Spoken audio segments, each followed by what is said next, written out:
బుద్ధి విషయంలో పసిపిల్లలుగా సంఘాల్లో ఉండకూడదు. రెండవ విషయం ఏంటంటే బుద్ధి విషయమై పెద్దవాళ్ళుగా సంఘాల్లో మనం ఉండాలి. ఇది చాలా చాలా ప్రాముఖ్యం, చాలా విలువైన విషయం. అయితే మీకు నేను కొంచెం క్లారిటీగా ఆ విషయాన్ని తెలియపరుస్తాను. చిన్న ఉదాహరణ చెప్తాను, ఎందుకంటే ఈ వాక్యం మనకు అర్థం అవ్వడం ఖచ్చితంగా ఉదాహరణ మనం వినాలి. ఉదాహరణ ఏంటంటేనండి, చిన్న ఉదాహరణ మనందరికీ బాగా తెలిసిందని తెలియపరుస్తాను, తర్వాత వాక్యం మనకు అర్థం అవుతుంది. ఇప్పుడు మన మందిరములో ఉదాహరణకు చెప్తున్నారు, సహోదరుడు రాజా బ్రదర్, ఆయన కరెంటు పని కూడా చేస్తారు, ఆయన కరెంటు పని కూడా వచ్చు.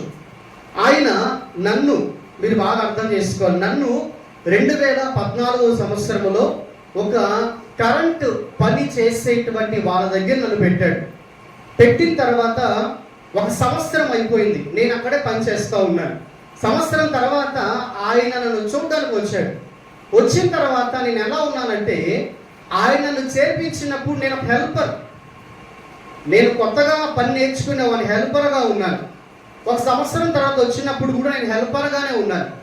అప్పటికి నేనేం పెద్దగా పని నేర్చుకోలేదు, హెల్పర్గానే ఉన్నాను. ఇంకా చెప్పాలంటే కరెంటు పని చేసే వ్యక్తికి నేను వస్తువులు అందిస్తున్నాను, కటింగ్ బేర్ ఇమ్మంటే, టెస్టర్ ఇమ్మంటే అందిస్తున్నాను అంతే. ఆయన చూశాడు, వెళ్ళిపోయాడు. తర్వాత ఒక 3 ఏళ్ళ తర్వాత మళ్ళీ నా అక్కడికి వచ్చాడు. వచ్చిన తర్వాత అప్పటికి స్టిల్ నేను ఎలా ఉన్నానంటే ఇంకా హెల్పర్గానే ఉన్నాను. నేను ఇంకా ఆ పని చేసే వ్యక్తులకు నేను టెస్టర్ అందిస్తున్నా, కట్టిపేరు అందిస్తున్నా, నేనేం పని నేర్చుకోలేదు. ఆయన నన్ను చూశాడు, ఏదో మోటివేషన్గా 4 మాటలు చెప్పాడు, ఇదే నీ లైఫ్, ఇదే నీ జీవితము, ఇంకేది లేదు, కొంచెం బాగా పని నేర్చుకొని ఎదిగితే కదా నువ్వు కూడా ఒక మేస్త్రి అవుతావు అని చెప్పాడు. అయిపోయింది. ఆ తర్వాత ఆయన ఒక 5 ఏళ్ళ తర్వాత నా కాడకు వచ్చాడు. స్టిల్ ఇంకా నేను హెల్పర్గానే ఉన్నాను. నేను ఇంకా ఏం చేస్తున్నానంటే కరెక్ట్ పని చేసే వాళ్ళకి వస్తువులు అందిస్తూనే ఉన్నాను. అలాగా దాదాపుగా 10 ఏళ్ళు గడిచిపోయింది. 2024 వచ్చింది. 14లో జాయిన్ అయ్యాను, 24లో వచ్చాడు. 24లో మరి ఇక 3వ మాసం 17వ తారీఖున చూసాడు. చూస్తే స్టిల్ ఎలా ఉన్నానంటే ఇంకా హెల్పర్గానే ఉన్నాను. నేనేం పని నేర్చుకోవట్లేదు. నేను ఎలా ఉన్నానంటే ఇంకా సామాన్ అందిస్తానే ఉన్నాను. ఇప్పుడు ఎగ్జాంపుల్ మీకు ఎందుకు చెప్పానంటే అండి, ఈ ఉదాహరణ మనం అర్థం చేసుకుంటే ఈ వాక్యం మనకు అర్థమవుతుంది. ఏంటంటే బుద్ధి విషయంలో పసిపిల్లలు, అదే బుద్ధి విషయంలో పెద్దవాళ్ళు. 2 విషయాలు ఇక్కడ రాయబడ్డాయి. ఈ 2 విషయాలు చాలా జాగ్రత్తగా మనం అర్థం చేసుకోవాలి.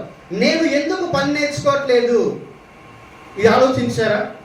నేను ఎందుకు 10 ఏళ్ళు అయినా కానీ నాకు పని ఎందుకు రావట్లేదు? ఎందుకు రావట్లేదు అని అంటే మొదటి విషయం ఏంటంటే నాకు ఎదగాలని లేదు. ఎందుకో తెలుసా? నాకు ఈ 10 ఏళ్లలో జీతం పెరిగింది, జీతము పెరుగుతూ ఉంది, నా ఖర్చులకు వస్తున్నాయి, ఇంట్లో సరిపోతుంది, జీతం బాగా అందుతుంది. కాబట్టి నాకు ఏమనిపిస్తుందంటే నాకు ఇదే చాలనుకుంటున్నాను. నాకు ఎదగాలనే ఉద్దేశం నాలో లేదు, తెలుసుకోవాలి ఇంకా అనే ఉద్దేశం లేదు, నేర్చుకోవాలనే ఉద్దేశం నాలో కొంచెం కూడా లేదు. కాబట్టే ఆయన వచ్చి నన్ను 10 సంవత్సరాలు గమనించినప్పటికీ కూడా ఎక్కడ వేసిన గొంగలి అక్కడే అనే మాట ప్రకారంగా నేను ఎక్కడ ఏ పనిలో జరిపించాడో అదే పనిలో అదే పని చేస్తూ 10 సంవత్సరాల పాటు గడిచిపోయాను. కాబట్టి నా జీవితాన్ని చూసుకుంటే ఎదుగుదల లేదు, ఒదుగుదల లేదు, ఏమీ కూడా లేదు. ఇప్పుడు మీకు ఉదాహరణ చాలా చక్కగా అర్థమై ఉండాలి. ఎందుకు అంటే ఇక్కడ మనకు కొత్త నిబంధన గ్రంథము హెబ్రూ భాషలో కాక గ్రీకు భాషలో రాయబడింది. ఎందుకనంటే ఆ రోజుల్లో గ్రీకు మాట్లాడేవాళ్ళు కాబట్టి. ఎందుకు ఈ మాట నేను చెప్తున్నానంటే ఇప్పుడు నేను మీకు 2 పదాలు చెప్తాను, గ్రీకు పదాలు. ఈ పదాలు ఇక్కడ రాయబడ్డాయి భాషలో. సహోదరులారా, మీరు బుద్ధి విషయమై పసిపిల్లలు అన్న చోట నెపియోస్ అనేటువంటి మాట పౌలు గారు ఉపయోగించారు. ఎంత మాకు ఎందుకండి హెబ్రూ భాష ఇవన్నీ అంటే కాదండి, అక్కడ చాలా లోతైన విషయాలు నాకు అర్థమవుతాయి. ఎందుకంటే మనము ఏదైనా తెలుసుకోవాలంటే మూల భాషకి వెళ్ళామంటే ఆ మూల భాషలో ఆ వ్యక్తి మనకేం చెప్పడం మనకు అర్థమవుతుంది. అక్కడ నెపియోస్ అనేటువంటి మాట ఆయన ఉపయోగించాడు. నెపియోస్ అనే మాటకు అర్థం ఏంటంటే తెలుసా? పసిబిడ్డలు. ఇక్కడ మనం అదే చదువుతాం, పసిపిల్లలు, పసిబిడ్డలు అని అంటే అది చిన్న బిడ్డలకు సూచించే మాట కానే కాదు. నెపియోస్ అనగా ఎదుగుదల లేనివారు అని అర్థం, ఎదుగుదల లేనివారు అని అర్థం. ఇదే ఇక్కడ పౌలు గారు రాస్తున్నారు. ఆయన ఏమంటున్నారంటే మీరు బుద్ధి బుద్ధి విషయమై ఎలా ఉన్నారంటే నెపియోస్తులా ఉన్నారు, అనగా ఎదుగుదల లేని వాళ్ళగా మీరు ఉన్నారు. ఈరోజు సంఘాల్లో మనము ఈ విషయాన్ని కొంచెం ఎంతైనా కానీ ఆలోచన చేసి తీరాలండి. ఇప్పుడు నేను మీకు ఉదాహరణ చెప్పాను కదా, ఆ ఉదాహరణకు మళ్ళా నేను వస్తున్నాను. ఆ ఉదాహరణలో నన్ను నేను పెట్టుకొని చెప్పాను మీకు ఉదాహరణగా. 10 సంవత్సరాలుగా ఒకే ఒక పని, ఆ పని నేను ఇంకా నేర్చుకోలేదు. ఎక్కడ నన్ను చేర్పించారో అక్కడే ఉండిపోయాను నేను. 10 ఏళ్ళుగా నాకు కనీసం టెస్టర్ మీద చెయ్యి పెట్టాలని కూడా నాకు తెలియదు. ఎర్త్ అంటే ఏంటో తెలియదు, ఇవేమీ నాకు తెలియదు. నేను మళ్ళా కంటపడ చేస్తాను. వాళ్ళు హెల్పర్గా ఉన్నాను 10 ఏళ్ళు. అయితే ఇలాంటి వ్యక్తులను మీరు ఎక్కడ చూస్తుంటారా బయట? ఒకసారి క్వశ్చన్ చేసుకోండి. మన సందులో, మన ఇళ్ళ కాడ చాలా మంది ఉంటారు. వాళ్ళు చిన్నగా పనులు నేర్చుకుంటారు. ఇప్పుడు ఒక మెకానిక్ వర్క్లో పెడితే, బైక్ మెకానిక్గా రాగానే ఒక బైక్ ఇచ్చి మెకానిక్ రిపేర్ చేయమని చెప్పరు. అతను ఒక వర్కర్ అక్కడ చేయాలి, పనిముట్లు అందించాలి. అవన్నీ చేస్తూ చేస్తూ చేస్తూ ఉండంగా ఆ వ్యక్తి ఎలా అవుతాడంటే మంచి మెకానిక్ అవుతాడు. ఇవన్నీ కూడా మనకు సర్వసాధారణ తెలిసిన విషయమే. మనకు ఉద్యోగం కావాలంటే మనం బయట ట్రైనింగ్ కోచింగ్ తీసుకుంటాం. ఆ కోచింగ్లో చాలా విషయాలు నేర్చుకుంటాం. ఆ కోచింగ్కి వెళ్ళి నేర్చుకున్న తర్వాత ఉద్యోగంకి వెళ్ళినప్పుడు ఒక్కసారిగా మనకు పిలిచి గొప్పది ఇచ్చేయరు. స్టార్టింగ్ బేసిక్ మనం చేయాలి. ఆ బేసిక్ చేసిన తర్వాత మన నిపుణతను బట్టి, మన నైపుణ్యాన్ని బట్టి, మన పనిని బట్టి వాళ్ళు మంచి స్థితి మనకి ఇస్తారు. ఇదంతా సర్వసాధారణ విషయమే. అయితే ఇప్పుడు చెప్పిన ఎగ్జాంపుల్లో ఉన్న వ్యక్తులను మీరు ఎప్పుడన్నా చూస్తుంటారా? మీరు ఒకసారి మిమ్మల్ని పరీక్షించుకోండి. ఎప్పుడైనా చూస్తుంటారా? సర్వసాధారణంగా ఇలాంటి వాళ్ళు మీరు ఎక్కడా చూడరు. కానీ ఇలాంటి వాళ్ళు చూడాలంటే కుప్పలు తెప్పలుగా ఒక చోట కనిపిస్తారు. ఎక్కడంటే దేవుని మందిరంలో. ఎదుగుదల లేని వాళ్ళు మందిరానికి వస్తారు, ప్రయోజనం ఏమి ఉండదు, అస్సలు ఉపయోగం అంటూ ఉండదు. ఇలాంటి వాళ్ళు ఎదుగుదల లేని, లేక చెప్పాలంటే ఇంగ్లీష్లో చెప్పాలంటే నెపియోస్ అనేటువంటి మాటకు ఎగ్జాక్ట్గా సూట్ అయిన వాళ్ళు ఈరోజు మనం బయట మన వర్కుల్లో చూపించేంత టెక్నిక్, చూపించేంత ఆసక్తి దేవుని మందిరములో ఉండని ఈరోజు ఎదుగుదల లేనటువంటి వాళ్ళు సంఘాల్లో ఉన్నారు. కాబట్టి ఈరోజు మన అంశం ఏంటంటే దేవుని మందిరములో పసిబిడ్డలు మరియు పెద్దవాళ్ళు. చాలా ప్రాముఖ్యం ఈ అంశం. దేవుని మందిరములో పసిబిడ్డలు. ఈ వాక్యము మనము కేవలము కొరింథీలో ఒక మాట మనం చూసాం. మన వాక్యంలో ముందుకెళ్దాం. ఈ మాటకు మన చక్కటి వివరణ కోసం మన హెబ్రీయులకు రాసిన పత్రిక తీద్దామండి. హెబ్రీయులకు రాసిన పత్రిక దయచేసి అందరం తీద్దాం. 5వ అధ్యాయము, హెబ్రీయులకు రాసిన పత్రిక 5వ అధ్యాయం 11 వాక్యం నుండి 12 మనము కొంచెం చదువుదాం. అది ముందుగా ఇందును గురించి దయచేసి ఈ వాక్యం అందరూ గమనించాలి, దాన్ని అర్థం చేసుకోవాలి. ఇందును గురించి మేము చెప్పవలసినవి అనేక సంగతులు ఉన్నవి కానీ మీరు వినుటకు మందులైనందున వాటిని విసిదపరచుట కష్టము. కాలమును బట్టి, ఇది ఖచ్చితంగా మనం అర్థం చేసుకోవాలి ఇంకా లోతుగా. కాలమును బట్టి చూచితే మీరు బోధకులుగా ఉండవలసిన వారై ఉండగా దేవోక్తులలో మొదటి మూల పాఠములను ఒకడు మీకు మరలా బోధించవలసి వచ్చును. ఎందుకంటే మీరు పాలు త్రాగవలసిన వారే గాని బలమైన ఆహారము తినువారు కారు, మరియు పాలు త్రాగు ప్రతివాడును శిశువే గనుక నీతి వాక్యములో అనుభవం లేని వాళ్ళు. ఖచ్చితంగా ఇది మనం అన్ని విషయాలు మనం ధ్యానిస్తాం. ఇప్పుడు ఇలా మనం చదువుకుంటూ వస్తే 14 వచ్చిన కూడా మనం చూద్దామండి. అయితే ఇక్కడ చాలండి. ఇక్కడ మనము మొదటిగా 11వ వచనంలో ఒక మాట ఉంది. ఇందును గూర్చి అని రాశారు కదా, అక్కడ ఫుట్ నోట్లో ఒక మాట చదువుతారమ్మా. ఇతని గురించి, ఇంతకి ఎవరి గురించి వాక్యం ద్వారా సంఘానికి పౌలు చెప్తుంటే ఎవరికి అర్థం కావట్లేదు. ఎవరి గురించి చెప్తున్నాడు అంటే ఆయన మర్మాల గురించి చెప్తున్నాడా, ఇంతకు ఎవరి గురించి చెప్తున్నాడు? నేను చదువుతాను ఒకసారి. 6వ వచనం చదువుతున్నాను. నీవు మెల్కీసెదెకు క్రమము చొప్పున నిరంతరము యాజకుడై ఉన్నావు. ఎవరి గురించి చెప్తున్నాడు ఈ మాట? మెల్కీసెదెకు క్రమము చొప్పున అంటే మెల్కీసెదెకు గురించి కాదండి. మెల్కీసెదెకు క్రమము చొప్పున నిరంతరం యాజకుడైన వారు ఎవరు చెప్తారు ఒకసారి మీరు? మెల్కీసెదెకు క్రమం చొప్పున యాజకుడు ఎవరంటే యేసు ప్రభువు. మళ్ళా కిందకు వచ్చి చదువుదాం. 9, 10 వచనాలు. మరియు ఆయన సంపూర్ణ స్థితి పొందినవాడై మెల్కీసెదెకు చేత యొక్క క్రమము చేరిన ప్రధాన యాజకుని దేవుని చేత పిలువబడి తనకు విధేయులై వారందరికీ నిత్య రక్షణకు కారకుడాయను. అమ్మ, ఇప్పుడు ఈ మాట ఎవరి గురించి చెప్తున్నారు? అందరం పెద్దగా చెప్పాలి. యేసయ్య గురించి. యేసయ్య గురించి సంఘానికి చెప్తుంటే సంఘానికి ఏం అర్థం కావట్లేదంట. ఇందుని గురించి 11 ఇందుని గురించి మేము చెప్పవలసింది అనేక సంగతులు ఉన్నవి, కానీ మీరు వినుటకు బంధులైనందున వాటిని విశదపరచడం కష్టమైందంట. అంటే ఇప్పుడు సంఘానికి మెల్కీసెదెకు క్రమం చెప్పుకున్నటువంటి యేసు ప్రభువు గురించి చెప్తుంటే సంఘానికి అర్థం కావట్లేదు. సంఘం మాంద్యులుగా ఉన్నారు. ఇది చెప్పడానికి పౌలుకి చాలా కష్టంగా ఉందంట. అసలు ఏంటిది? క్రీస్తుని గురించి చెప్పడానికి చెప్పే విషయంలో ఎంతో అనుభవం కలిగినటువంటి పౌలు గారికి కష్టంగా ఉందంట. ఆయనకి ఎందుకు కష్టంగా ఉందంటే వీళ్ళందరూ కూడా స్టిల్ ఇంకా కూడా పసిబిడ్డలే, అనగా ఎదుగుదల లేని వాళ్ళే సంఘంలో. కాబట్టే పౌలు గారికి ఆయన మెల్కీసెదెకు క్రమాన్ని గురించి చెప్తున్నప్పుడు, యేసు ప్రభు గురించి ప్రధాన యాజకులు వివరిస్తున్నప్పుడు ఆ మాటలు చెప్పాల్సిన విషయాలు ఇంకా చాలా ఉన్నాయంట. ఎన్నో విషయాలు ఉన్నాయంట. కానీ వాళ్ళకని చెప్తుంటే వాళ్ళకి అర్థం కావట్లేదంట. ఎందుకంటే వాళ్ళు మాందులుగా ఉన్నారంట. చెప్పటము పౌలు గారి కష్టంగా ఉందంట. అమ్మ, ఎవరైనా సంఘ కాపరిగా ఉన్న వాళ్ళు నాకు ఈ అంశం చాలా కష్టంగా ఉంది, చాలా స్టఫ్గా ఉందని ఎవరు చెప్పరండి. ఎందుకనంటే వాళ్ళతో దేవుడు మాట్లాడుతాడు. కష్టంగా ఉంటే ప్రార్థన చేస్తారు, ప్రభు వారితో మాట్లాడతారు. కానీ సంఘానికి చెప్తుంటే వినే వాళ్ళ విషయం ఆలోచిస్తే పౌలు గారికి చాలా కష్టముగా ఉందంట. దాన్ని ఎట్లా చెప్పాలనిపిస్తుందంట ఆయనకి. దానికి కారణం ఏంటంటే ఇదిగో సంఘాల్లో నెపియోస్ అనేటువంటి ఎదుగుదల లేనటువంటి పసిబిడ్డలుగా ఉన్న వాళ్ళు చాలా మంది ఉన్నారు. కాబట్టి నేడు సంఘాలలో ఇలాంటి పరిస్థితులు వస్తూ ఉన్నాయి. ఇప్పుడు మీకు కొన్ని విషయాలు తెలియపరుస్తాను. ఏంటంటే రక్షించబడ్డ ప్రతి ఒక్కరు పసిబిడ్డలే, అందులో ఎటువంటి డౌట్ లేదు. ప్రతి బిడ్డ పసిబిడ్డే. మీరు ఒక విషయం ఆలోచన చేయండి. మన రక్షణలోకి వచ్చిన తర్వాత మనకి ఏమీ తెలియదు, మనకి ఏది అర్థం కాదు, మనకు చాలా విషయాలు తెలియదు. రక్షణలోకి వచ్చాం, యేసు ప్రభు దేవుడు నమ్ముకున్నాం, అంతే. అంతకుమించి మనకేం తెలియదు, చాలా విషయాలు తెలియవు.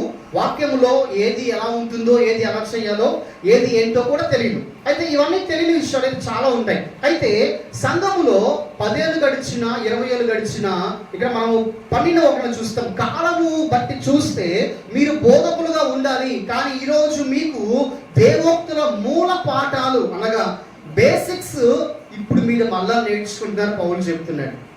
ఈ మాటలు మీరు తప్పక అర్థం చేసుకోవాలి. ఎందుకనంటే అందరం మొదట పసిబిడ్డలమే, మనకేం తెలియవు, మనకేది రాదు. కానీ ఇప్పటి వరకు కూడా అలాగే పసిబిడ్డల్లాగే కొనసాగుతూ ఉంటే ఖచ్చితంగా మన ఆత్మీయ స్థితిలో మనం ఎదగలేం, ఖచ్చితంగా ఆత్మీయంగా వెనుకబడి ఉంటాం, ఖచ్చితంగా అపవాది వేసేటువంటి అగ్నిబాధలకు గురవుతాం, ఖచ్చితంగా దుర్బోధలు గురైపోతాం.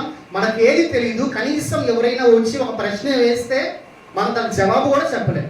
యేసు ప్రభు గారు గురించినటువంటి విషయాలు కొన్ని చెప్పండి, ఎందుకు ఇలా ఉంది, ఎందుకు ఇలా జరిగింది అని అంటే దానికి మన జవాబు ఉండదు, మనకేం తెలియదు. మళ్ళీ మన చర్చిలో మన సీనియారిటీ ఉంటుంది. సీనియారిటీ అంటే చాలా కాలంగా వస్తున్న మందిరాలకు మేము చాలా సీనియర్స్ మందిరంలో మాకు సీనియారిటీ కింద మమ్మల్ని గుర్తించారంటారు. బట్ ఆత్మీయ విషయంలో మనకేం అర్థం కాదు, మనకు ఎదుగుదల ఉండదు. ఇలాంటి వాళ్ళు సంఘాల్లో చాలా మంది ఉన్నారు. కాబట్టి మన బైబుల్లో అక్కడక్కడ కొన్ని మాటలు చూస్తామండి. మీరు ఇంకా పాలు తాగుతున్నారు, మీరు ఇంకా పసిబిడ్డలుగానే ఉన్నారు. అయితే పసిబిడ్డలుగానే ఉంటే మాత్రం ఖచ్చితంగా కష్టం. ఎందుకు కష్టం అనంటే పసిబిడ్డలుగా ఉంటారు సంఘాల్లో. ఎవరైతే ఎదుగుదల లేకుండా చూసి సంఘాల్లో వాళ్ళ వల్ల సంఘాలు చీలిపోతాయి. 2 విషయాలు మనం వింటాం ఇప్పుడు. ఒకటి పసిబిడ్డలు, వాళ్ళని మనము నెపియోస్ అన్నాం. రెండవది టెలియోస్, వీళ్ళు పెద్దలు. ఈ పెద్దలు అనగా వయసు సంబంధం లేదండి, వీళ్ళకి వయసుకు పెద్దకి సంబంధమే లేదు. వీళ్ళు చాలా శ్రద్ధగా ఉంటారు, వాళ్ళ గురించి మనం తర్వాత చూస్తాం. అయితే ఎవరైతే పసిబిడ్డలుగా ఎదుగుదల లేకుండా సంఘాల్లో ఉన్నారో వాళ్ళ వల్ల సంఘాలు 2 ముక్కలు అవుతాయి.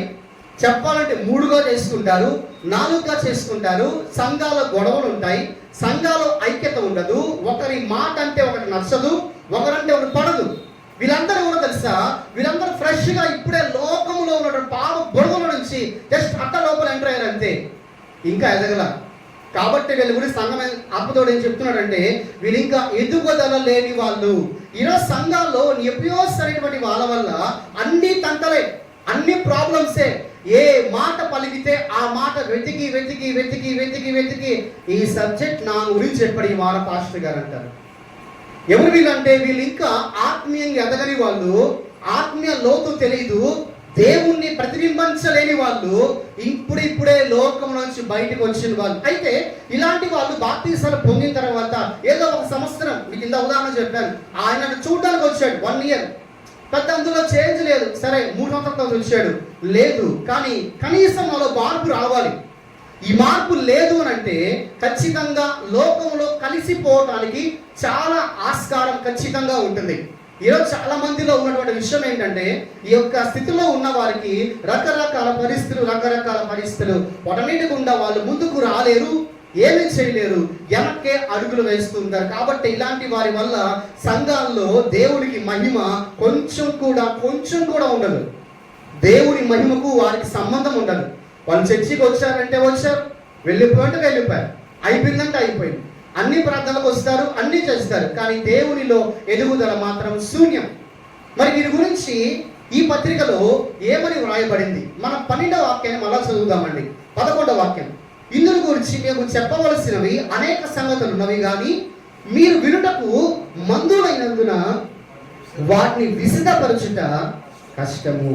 ఇప్పుడు ఈ మాటల గురించి ఆలోచించాలని, ఈ మాట గురించి ప్రార్థన చేసినప్పుడు కొంచెము అర్థం చేసుకొని కొంత కష్టమైంది ఈ మాట. ఎందుకంటే మందులుగా ఉన్నాం. ఇది మనం నార్మల్గా ఒక మాటలో చెప్పచ్చు, ఇది ఆత్మీయంగా ఉండేటువంటి మందుదల. ఈ విధంగా ఎవరైతే ఆత్మీయ మాందులుగా ఉంటారో వారు ఖచ్చితంగా దేవుని విషయంలో ఎదుగుదల ఉండరని మనం సామాన్యంగా సర్వసాధారణంగా చెప్పచ్చు. కానీ దీని గురించినటువంటి అర్థాన్ని గురించి తెలుగు వర్షన్లో చూసినప్పుడు అక్కడ కూడా ఇలాగే ఉంది. అక్కడ కూడా పెద్ద తేడా ఏం లేదు. కాబట్టి ఇంగ్లీష్ వర్షన్లో ఈ మాటకు అర్థాన్ని చూసినప్పుడు అక్కడ చక్కటి మాట రాయబడింది. మళ్ళీ మీకు చెప్తాను అన్నమాట. Dullness of hearing. ఈ మాటకు అర్థం ఏంటంటే సోమరితనముతో వినేవారు, హృదయములో లోపాలతో వినేవాళ్ళు. అనగా నేర్చుకోవాలి, ఎదగాలి, పాటించాలి అనేటువంటి విధానం లేని వాళ్ళనే ఇదిగో ఈ రీతిగా డల్నెస్ ఆఫ్ హియరింగ్ అని పిలుస్తారు. ఆ మాటకు సరైన అర్థం ఏంటంటే ఇదే, సోమరితనంగా వాక్యాన్ని వినేవాళ్ళు. అంటే ఎలా ఉంటుందంటే పరిశుద్ధాత్మ దేవుడు తన వాక్కు ద్వారా మాట్లాడుతుంటే ఈ పసిబిడ్డల్లా ఉండిపోతున్నారు. చూశారు చాలా కాలంగా ఏమి తెలియని వారిగా. అలాంటి వారి పరిస్థితి ఏంటయ్యానంటే వాళ్ళు సోమరితనముతో వినేవాళ్ళు, హృదయములో లోపం ఉంటుంది. అంతేగాక ఆ లోపం ఏంటంటే నేర్చుకోవాలి, ఎదగాలి, అలాగే పాటించాలి అన్న విషయాలలో వాళ్ళు వెనుకబడి ఉంటారు. కాబట్టి ఇలాంటి వాళ్ళు సంఘాల్లో ఉన్నప్పుడు ఏం జరుగుతుందంటే పరిశుద్ధాత్మ దేవుడు తన వాక్కులు వినిపిస్తున్నప్పుడు సంఘములో ఉన్నటువంటి ఈ యొక్క విధానాన్ని బట్టి వారు ఎంత వాక్యం విన్నా కూడా వినేవాళ్ళే, వాళ్ళకి ఎటువంటి ప్రయోజనం ఉండదు. ఇప్పుడు వాళ్ళ గురించి వాక్యము ఎంతసేపు పరిశుద్ధాత్ముడు చెప్పినా కానీ వాళ్ళల్లో ఏం మార్పు ఉండదు. వాళ్ళు ఇంకా పసిబిడ్డలే, వారు ఎదగాలనుకోకుండా అలాగే ఉండిపోతారు. ఏ వాక్యం చెబుతున్నాడా, ఆత్మదేవుడు ఏమైనా మనతో మాట్లాడుతున్నారా, ఇలాంటి విషయాలకు వాళ్ళకి పెద్ద సంబంధం కూడా ఉండదు. కాబట్టి వాళ్ళు ఎలా ఉంటారంటే వినువారు మాత్రం ఉంటారు. కాబట్టి ఒక వాక్యం చూద్దాం. యాకోబు రాసిన పత్రికలో నుంచి ఒక చక్కటి మాట మనం చూద్దాం. యాకోబు రాసిన పత్రిక 1వ అధ్యాయము 22వ వాక్యంలో ఒక చక్కటి మాట మనం చూద్దామండి. మీరు వినువారు మాత్రమై ఉండి మిమ్మును మీరు మోసపుచ్చుకొనకుండా. చాలండి. ఇప్పుడు వినేవాళ్ళుగా ఉంటే మనం ఏం చేస్తాం? మనల్ని మనము మోసపుచ్చుకుంటాం అని వాక్యం సెలవిస్తుంది. ఇక్కడ వాక్యం వినే విషయంలో మాంద్యత అనగా వాక్యం వినే విషయంలో ఆసక్తిని కనపరచకపోవటం. దేవుడు ఏది చెప్తున్నప్పటికీ కూడా ఆ వాక్యములో ఎటువంటి మాటలతో ప్రభువు నాతో మాట్లాడుతున్నారు, ఆ మాటలు బట్టి నేనేం నేర్చుకోవాలి, ఏలాగూ ఎదగాలి, ఏది సాధించాలి, ఏ రీతిగా బలపరచబడాలి, వీటికి వాళ్ళకి ఏ సంబంధం ఉండదు. ప్రతి వారం చర్చికి వచ్చాం, కూర్చున్నాం, దేవుని వాక్యము విన్నాం, వెళ్ళిపోయాం, అంతే. దానితో మనకు పెద్దగా సంబంధం లేదు. దాంతో సంబంధం ఏర్పాటు చేసుకోవాలంటే మొదటిగా లోకంతో సంబంధం మనం కట్ చేసుకోవాలి. లోకంతో సంబంధం కట్ చేసుకోకుండా దేవుని వాక్యం గ్రహించుకుందాం, దేవుని వాక్యం ధ్యానించుకుందాం అంటే మన వల్ల కాదు. ఎందుకు కాదనంటే వాక్యం చెప్పబడిన తర్వాత ఆ వాక్యాన్ని గురించి కనీసము ఆలోచన మనకు ఉండాలి. దేవుడు ఎందుకు ఈ ఆదివారం నాతో మాట్లాడాడు ఈ రీతిగా? ఒక విశ్వాసం గురించి కావచ్చు, లేక భయభక్తుల గురించి కావచ్చు, నిరీక్షణ గురించి కావచ్చు, ఏదైనా కావచ్చు, నాతో ఎందుకు మాట్లాడాడు? అసలు నేను చర్చికి ఎందుకు వస్తున్నాను? దేవుడు నాతో మాట్లాడితే వినాలని వస్తున్నాను. మరి విన్నటువంటి నేను విన్నదాన్ని విడిచిపెట్టేస్తే ఏమాకు ఫలించగలను? దేవుడు తన వాక్యాలు సెలవించారు కదా. విత్తనం విత్తిన తర్వాత ఆ విత్తనం 130 60 100 ఫలించాలంటే ఆ వాక్యాన్ని మనం గ్రహించుకొని ఆ వాక్య ప్రకారంగా జీవించాలి. కాబట్టి ఈ వాక్యం ద్వారా దేవుడు నాతో మాట్లాడుతున్న మాటను బట్టి నా జీవితం మార్చుకోవాలి అనే ఆలోచన రావాలి. ఇదేది రాకుండా వాక్యం విన్న తర్వాత మంచి మెసేజ్ అని ఒక ట్యాగ్లైన్ చేసుకొని ఇక్కడికి మనం లేచి కూర్చొని వెళ్ళిపోయామంటే మన వారమంతా మన పనులు మనం చేసుకుంటూ వాక్యాన్ని తిరిగి ధ్యానించకపోతే ఇదిగో మనం ఎలా ఉంటున్నామనంటే డల్నెస్ ఆఫ్ హియరింగ్. మన జీవితంలో వాక్యం వినాలనే విషయంలో ఏదో కేవలం వింటున్నాం అంతే, కానీ నేర్చుకోవాలి, ఎదగాలి, పాటించాలి అన్నటువంటి అంశాలు మనలో ఏం కనిపించవు. ఇలాంటి వాళ్ళు ఎలా ఉంటారంటే సంఘములో వారు పసిబిడ్డలుగానే ఉంటారు. వారికి ఎటువంటి ఎదుగుదల ఉండదు. రక్షించబడ్డప్పుడు ఎలాగైతే ఉన్నారో స్టిల్ ఇప్పుడు కూడా అలాగే ఉన్నారు. వాళ్ళు పెద్ద మార్పుగా చెప్పుకోవాల్సిన మార్పులు ఏమి లేవు. వాళ్ళు ఏ మార్పులు రావట్లేదు, వస్తున్నారు, వెళ్ళిపోతున్నారు. అలాంటి వాళ్ళను పౌలు గారు సంఘంతో చెప్తున్నాడు, మీరు ఇంకా పసిబిడ్డలాగే ఉన్నారు కాబట్టి మీకు వాక్యాన్ని చెప్పాలని ఆశ ఉన్నప్పటికీ కూడా ఆ వాక్యాన్ని వినే విషయంలో మీరు మాంద్యత కలిగి ఉన్నారు. మీకు ఎలాంటి ఆసక్తి లేదు, వినాలి, పాటించాలి, నేర్చుకోవాలి, ఇలాంటి ఏమీ మీకు లేవు. కాబట్టి మెల్కీసెదెకు క్రమం చెప్పుకున్నటువంటి ప్రధాన యాజకుడు యేసు ప్రభు గురించి మీకు చెప్పడానికి నాకు చాలా కష్టతరముగా ఉన్నది. ఎందుకో చెప్తానండి. ఇప్పుడు ఒకే సబ్జెక్ట్ ని సంఘంలో మనం 10 సార్లు చెప్పలేము. సంఘ కాపరి ఈ వారం ఒకే సబ్జెక్ట్ చెప్పి, అలాగే రేపు వారం కూడా సంఘములో పిల్లల గురించి పెద్దల గురించి చెప్పి, ఆ పక్క వారం కూడా పిల్లల గురించి పెద్దల గురించి చెప్తే ఖచ్చితంగా ఆ పక్క వారం ఎవరు రారు. ఎందుకంటే ఒకే సబ్జెక్ట్తో మళ్ళా మాట్లాడుతున్నాడని. కానీ పరిశుద్ధాత్మ దేవుని యొక్క ఆశ ఏంటంటే నీలో ఒక లోపం ఉందనుకో, ఆ లోపం సరి చేసుకోవాలి. మొదట సరి చేసుకోవాలంటే ఆ లోపాన్ని బట్టి ఏదో ఒక వాక్యం ద్వారా ప్రతినిత్యం పరిశుద్ధాత్మతో మాట్లాడుతూ ఉంటాడు. ఎందుకంటే నువ్వు సరి చేయబడాలి. హృదయ శుద్ధి గలవారు మాత్రమే ప్రభువు చూస్తారు కదా. కాబట్టి ఇలాగ నువ్వు సరి చేయబడాలంటే, నీలో ఉన్నటువంటి లోపాలు పోవాలంటే దేవుడు నీతో పదే ఒకే విషయంలో మాట్లాడి తీరాలి. అయితే ఇలాగ మాట్లాడుతున్నప్పటికీ కూడా వారు వినాలని, గ్రహించాలని, నేర్చుకోవాలని ఆశ హెబ్రీ సంఘములో లేదంట. కాబట్టి ఆయన అంటున్నాడు, మీకు చెప్పాలంటుంది కానీ మీరు వినే విషయంలో మాందులు కనుక విసిదంగా చెప్పడం మా కష్టం అవుతుంది అంటున్నాడు ఆయన. అంటే దీని అర్థం ఏంటంటే చెప్పేది వారు కాదు, పరిశుద్ధాత్మ దేవుణ్ణే మనం కష్టపెడుతున్నాం. ఎందుకనంటే అండి, మన మందిరానికి వచ్చిన తర్వాత అంతో కొంత మనలో మార్పు ఉండాలి. అంతో కొంత అంటే అర్థం ఏంటంటే ప్రతి వారం ఏదో ఒకటి నేర్చుకోవాలి, ఏదో ఒక మార్పు కలిగి ఉండాలి. ప్రతి వారం వాక్యం విని వెళ్ళిపోతే మన జీవితానికి మార్పు ఉండదు. రేపు దేవుడు లెక్క గొప్ప చెప్పాల్సి వచ్చినప్పుడు సంఘ కాపరిగా ఏం ఇబ్బందులు ఆయన లెక్క చెప్పుకుంటాడు. ఆయన లెక్క అయింది, రేపు ఆయన నరకంలో పోతారో పరలోకంలో పోతారో ప్రభువు లెక్కది. బట్ మన స్థితి మనం జ్ఞాపకం చేసుకోవాలి. మనం ఎక్కడికి వెళ్ళాలనుకుంటున్నాం, ఎక్కడికి వెళ్ళాలనుకుంటున్నామో ఆయన ప్రకారం మనం జీవించాలంటే ఖచ్చితంగా దేవుని వాక్యాన్ని విని తీరాలి, ఆ ప్రకారంగా జీవించాలి. ఇంకొక మాట చూద్దాం, దానికి సంబంధించిన మాట మరొక మాట మనం చూద్దాం. 12వ వాక్యంలో ఒక వాక్యం చదువుదామండి. కాబట్టి కాలమును బట్టి చూచితే మీరు బోధకులుగా ఉండవలసిన వారై ఉండగా దేవోక్తులలో మొదటి మూల పాఠములను ఒకడు మీకు మరలా బోధింపవలసి వచ్చెను. దీని అర్థం ఏంటంటే కాలాన్ని బట్టి చూస్తేనంట, కాలాన్ని బట్టి అనగా నూతన యెరూషలేము సంఘాన్ని కాలాన్ని బట్టి దేవుడు చూశాడని అనుకోండి. చిన్న ఉదాహరణ చెప్తాను. నూతన యెరూషలేము సంఘాన్ని కాలాన్ని బట్టి కనుక దేవుడు చూస్తే రేపటికి 31 సంవత్సరాలు అవుతాయి. 31 సంవత్సరాలు కాబోతున్నటువంటి ఈ కాలంలో దేవుడు మనం చూసినప్పుడంట సంఘములో ఉన్న ప్రతి ఒక్కరు A to Z అందరూ కూడా బోధించగలిగిన వారిగా ఉండాలంట. కానీ ఈ పరిస్థితి ఎలా ఉందనంటే ఇక్కడ చూస్తే మూల పాఠాలు అనగా బేసిక్స్ ఇంకా నేర్చుకుంటున్నారంట. ఇదే మాట హెబ్రీకి రాసిన పత్రికలో పౌలు గారు పలకటని మనం ఇప్పుడే గమనిస్తున్నాం. అది మన సంఘం కావచ్చు, వేరొక సంఘం కావచ్చు, ఏ సంఘం అయినప్పటికీ కూడా కాలాన్ని బట్టి చూస్తే, కాలాన్ని బట్టి అనగా సీనియారిటీ బట్ సిన్సియారిటీ లేదు. సీనియారిటీ అంటే అర్థం ఏంటంటే 1993 సంవత్సరం స్టార్ట్ అయింది నూతన విషయం సంఘం. ఇప్పుడు 2024 సంవత్సరం అయింది. సీనియారిటీ ఉంది, సిన్సియారిటీ లేదు. సిన్సియారిటీ అంటే దైవ వాక్యం ఎలాగ బోధిస్తుంది, ఆ దైవ వాక్యం మనలో ఎలా ఫలించాలి, నేను క్రీస్తుని ఎలా చూపించాలి.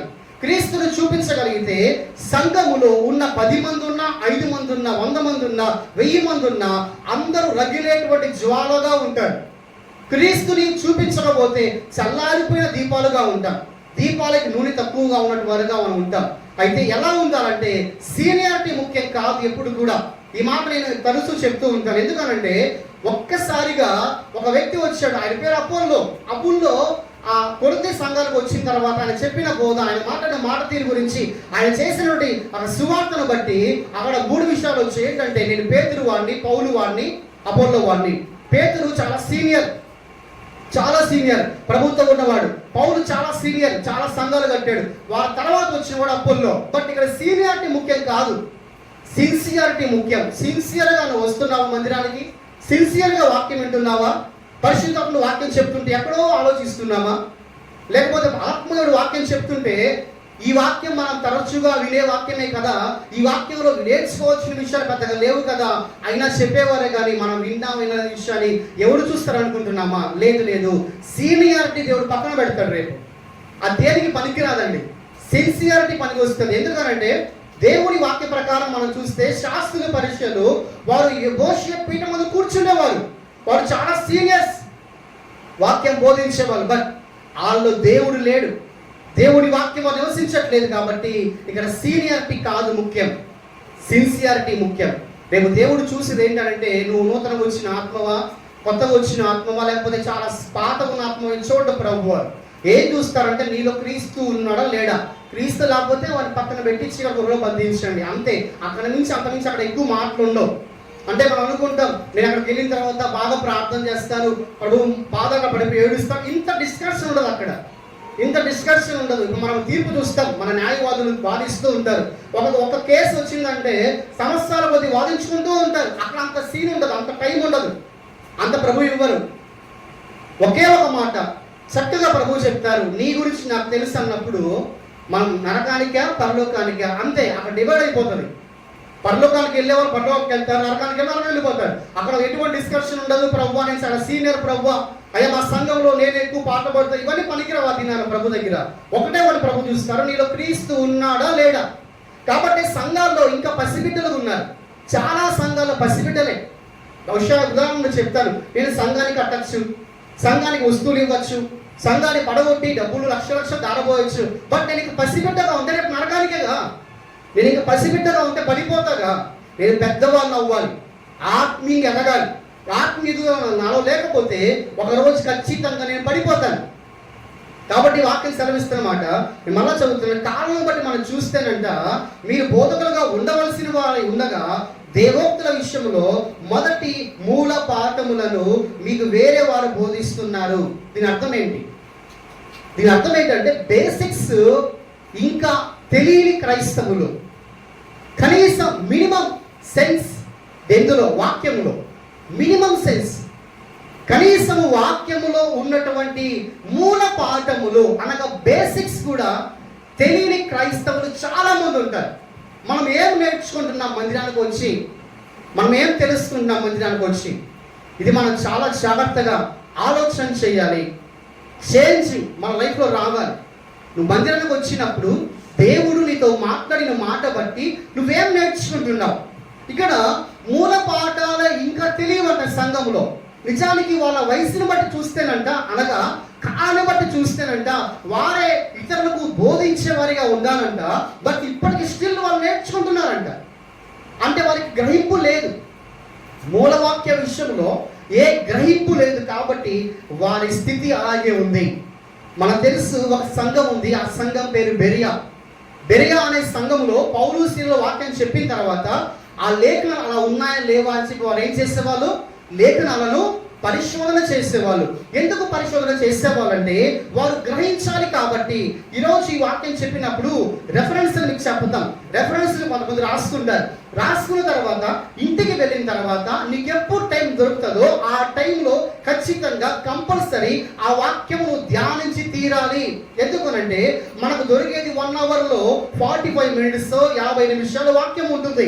ఆ వాక్యం తర్వాత నువ్వు ఆ వాక్యాన్ని ఇంకా తెలుసుకోవాలని ఆశ మీలో కలిగితే నువ్వు ఖచ్చితంగా దాన్ని ధ్యానిస్తావు. ఏం మాట్లాడుతున్నాడు దేవుడు నాతో? ఇప్పుడు నేను కూడా అనుకుంటాను, వాక్యము కూర్చుని వాక్యం వింటున్నప్పుడు పాస్టర్ గారు చెప్పే వాక్యాన్ని నాకు చాలా అద్భుతంగా అనిపించేది. ఒకప్పుడు వేసేద్దాం పాస్టర్ గారు వాక్యం చెప్తున్నప్పుడు ఆ మాటలు వినడానికి చాలా చక్కగా ఉండేది. అయితే విన్న తర్వాత బాగుందని ఫీలింగ్ ఉండదు, కానీ ఆ వాక్యాలు నాకు పరిపూర్ణంగా లోతులోకి నేను వెళ్ళటానికి చాలా కాలం పట్టింది. ఎప్పటి వరకు పట్టిందంటే లక్ష్యంలోకి వచ్చి ప్రభు వాక్యాన్ని స్వీకరించేంత వరకు పట్టింది. కానీ నాకు వాక్యాన్ని ధ్యానించేవని కాదండి. వాక్యం బాగుందని చెప్పుకునేవాడిని, సంఘం నేను కూడా చెప్పేవాడిని, పాస్టర్ గారు మంచి వాక్యం చెప్పారని. బట్ నేను ఆ వాక్యాన్ని ధ్యానించేవాడిని కాదు. ధ్యానించకపోతే నీకు ఎలా అర్థమవుతుంది? నువ్వు ఎలా తెలుసుకుంటావు? ఆ వాక్యంలో నుంచి దేవుడు నీతో ఎలా మాట్లాడుతున్నాడు, ఏం మాట్లాడుతున్నాడు, దాన్ని ఏమి మూలం చేసుకొని ప్రభు నీతో సెలవిస్తున్నాడు, నీకు ఎలా తెలుస్తుంది నువ్వు వాక్యం ధ్యానించకపోతే? కాబట్టి ఆ సంఘంలో అంతా గ్రహించుకునే వాళ్ళు తక్కువగా ఉన్నారంటండి. వారికి గ్రహింపు లేదంట, వారికి ఏది గ్రహించుకోవట్లేదంట. కాబట్టి ఇంకా వాళ్ళు మూల పాఠాల కాడే మిగిలిపోయారు. అన్ని సంఘాల్లో, చాలా సంఘాలలో చిన్నవారి నుంచి వృద్ధుల వరకు కూడా ఉజ్జీవిస్తూ పరిగిస్తుంటే కొన్ని సంఘాలలో తప్పటలు లేస్తూ పసిబిడ్డల్లా ఉండిపోతున్నారు. కారణం ఏంటంటే వాక్యాన్ని గ్రహించకపోవటం, ఆ వాక్యాన్ని ధ్యానించకపోవటం. చాలా సంఘాల్లో ఉజ్జీవముగా మనం చూస్తూ ఉంటాం. కొన్ని సంఘాల్లో యవన బిడ్డలు, చిన్నవారు, పసివారు, సండే స్కూల్ పిల్లల కానించి ఎంత ఉజ్జీవం కనిపిస్తుంది. వృద్ధుల్లో కూడా భలే ఉజ్జీవం ఉంటుంది. కొన్ని సంఘాల్లో చప్పటి జీవితం, చాలా చప్పుగా ఉంటుంది. ఆ చప్పటి జీవితంలో ఏమి కూడా క్రీస్తు కొరకు జీవించే లక్షణాలు ఏమి ఉండవు. క్రీస్తును మహిమపరిచే జీవితం ఏది ఉండదు. ఇలాంటి జీవితాలు చాలా మంది ఉన్నారు. కాబట్టి యేసు ప్రభు మాట చెప్తారు. ఆ మాట చదువుదాం ఒకసారి. మత్తయి సువార్త తీద్దాం, 13వ అధ్యాయం 23 వాక్యం చూద్దామండి. మత్తయి 13:23 వాక్యం చదువుదామా?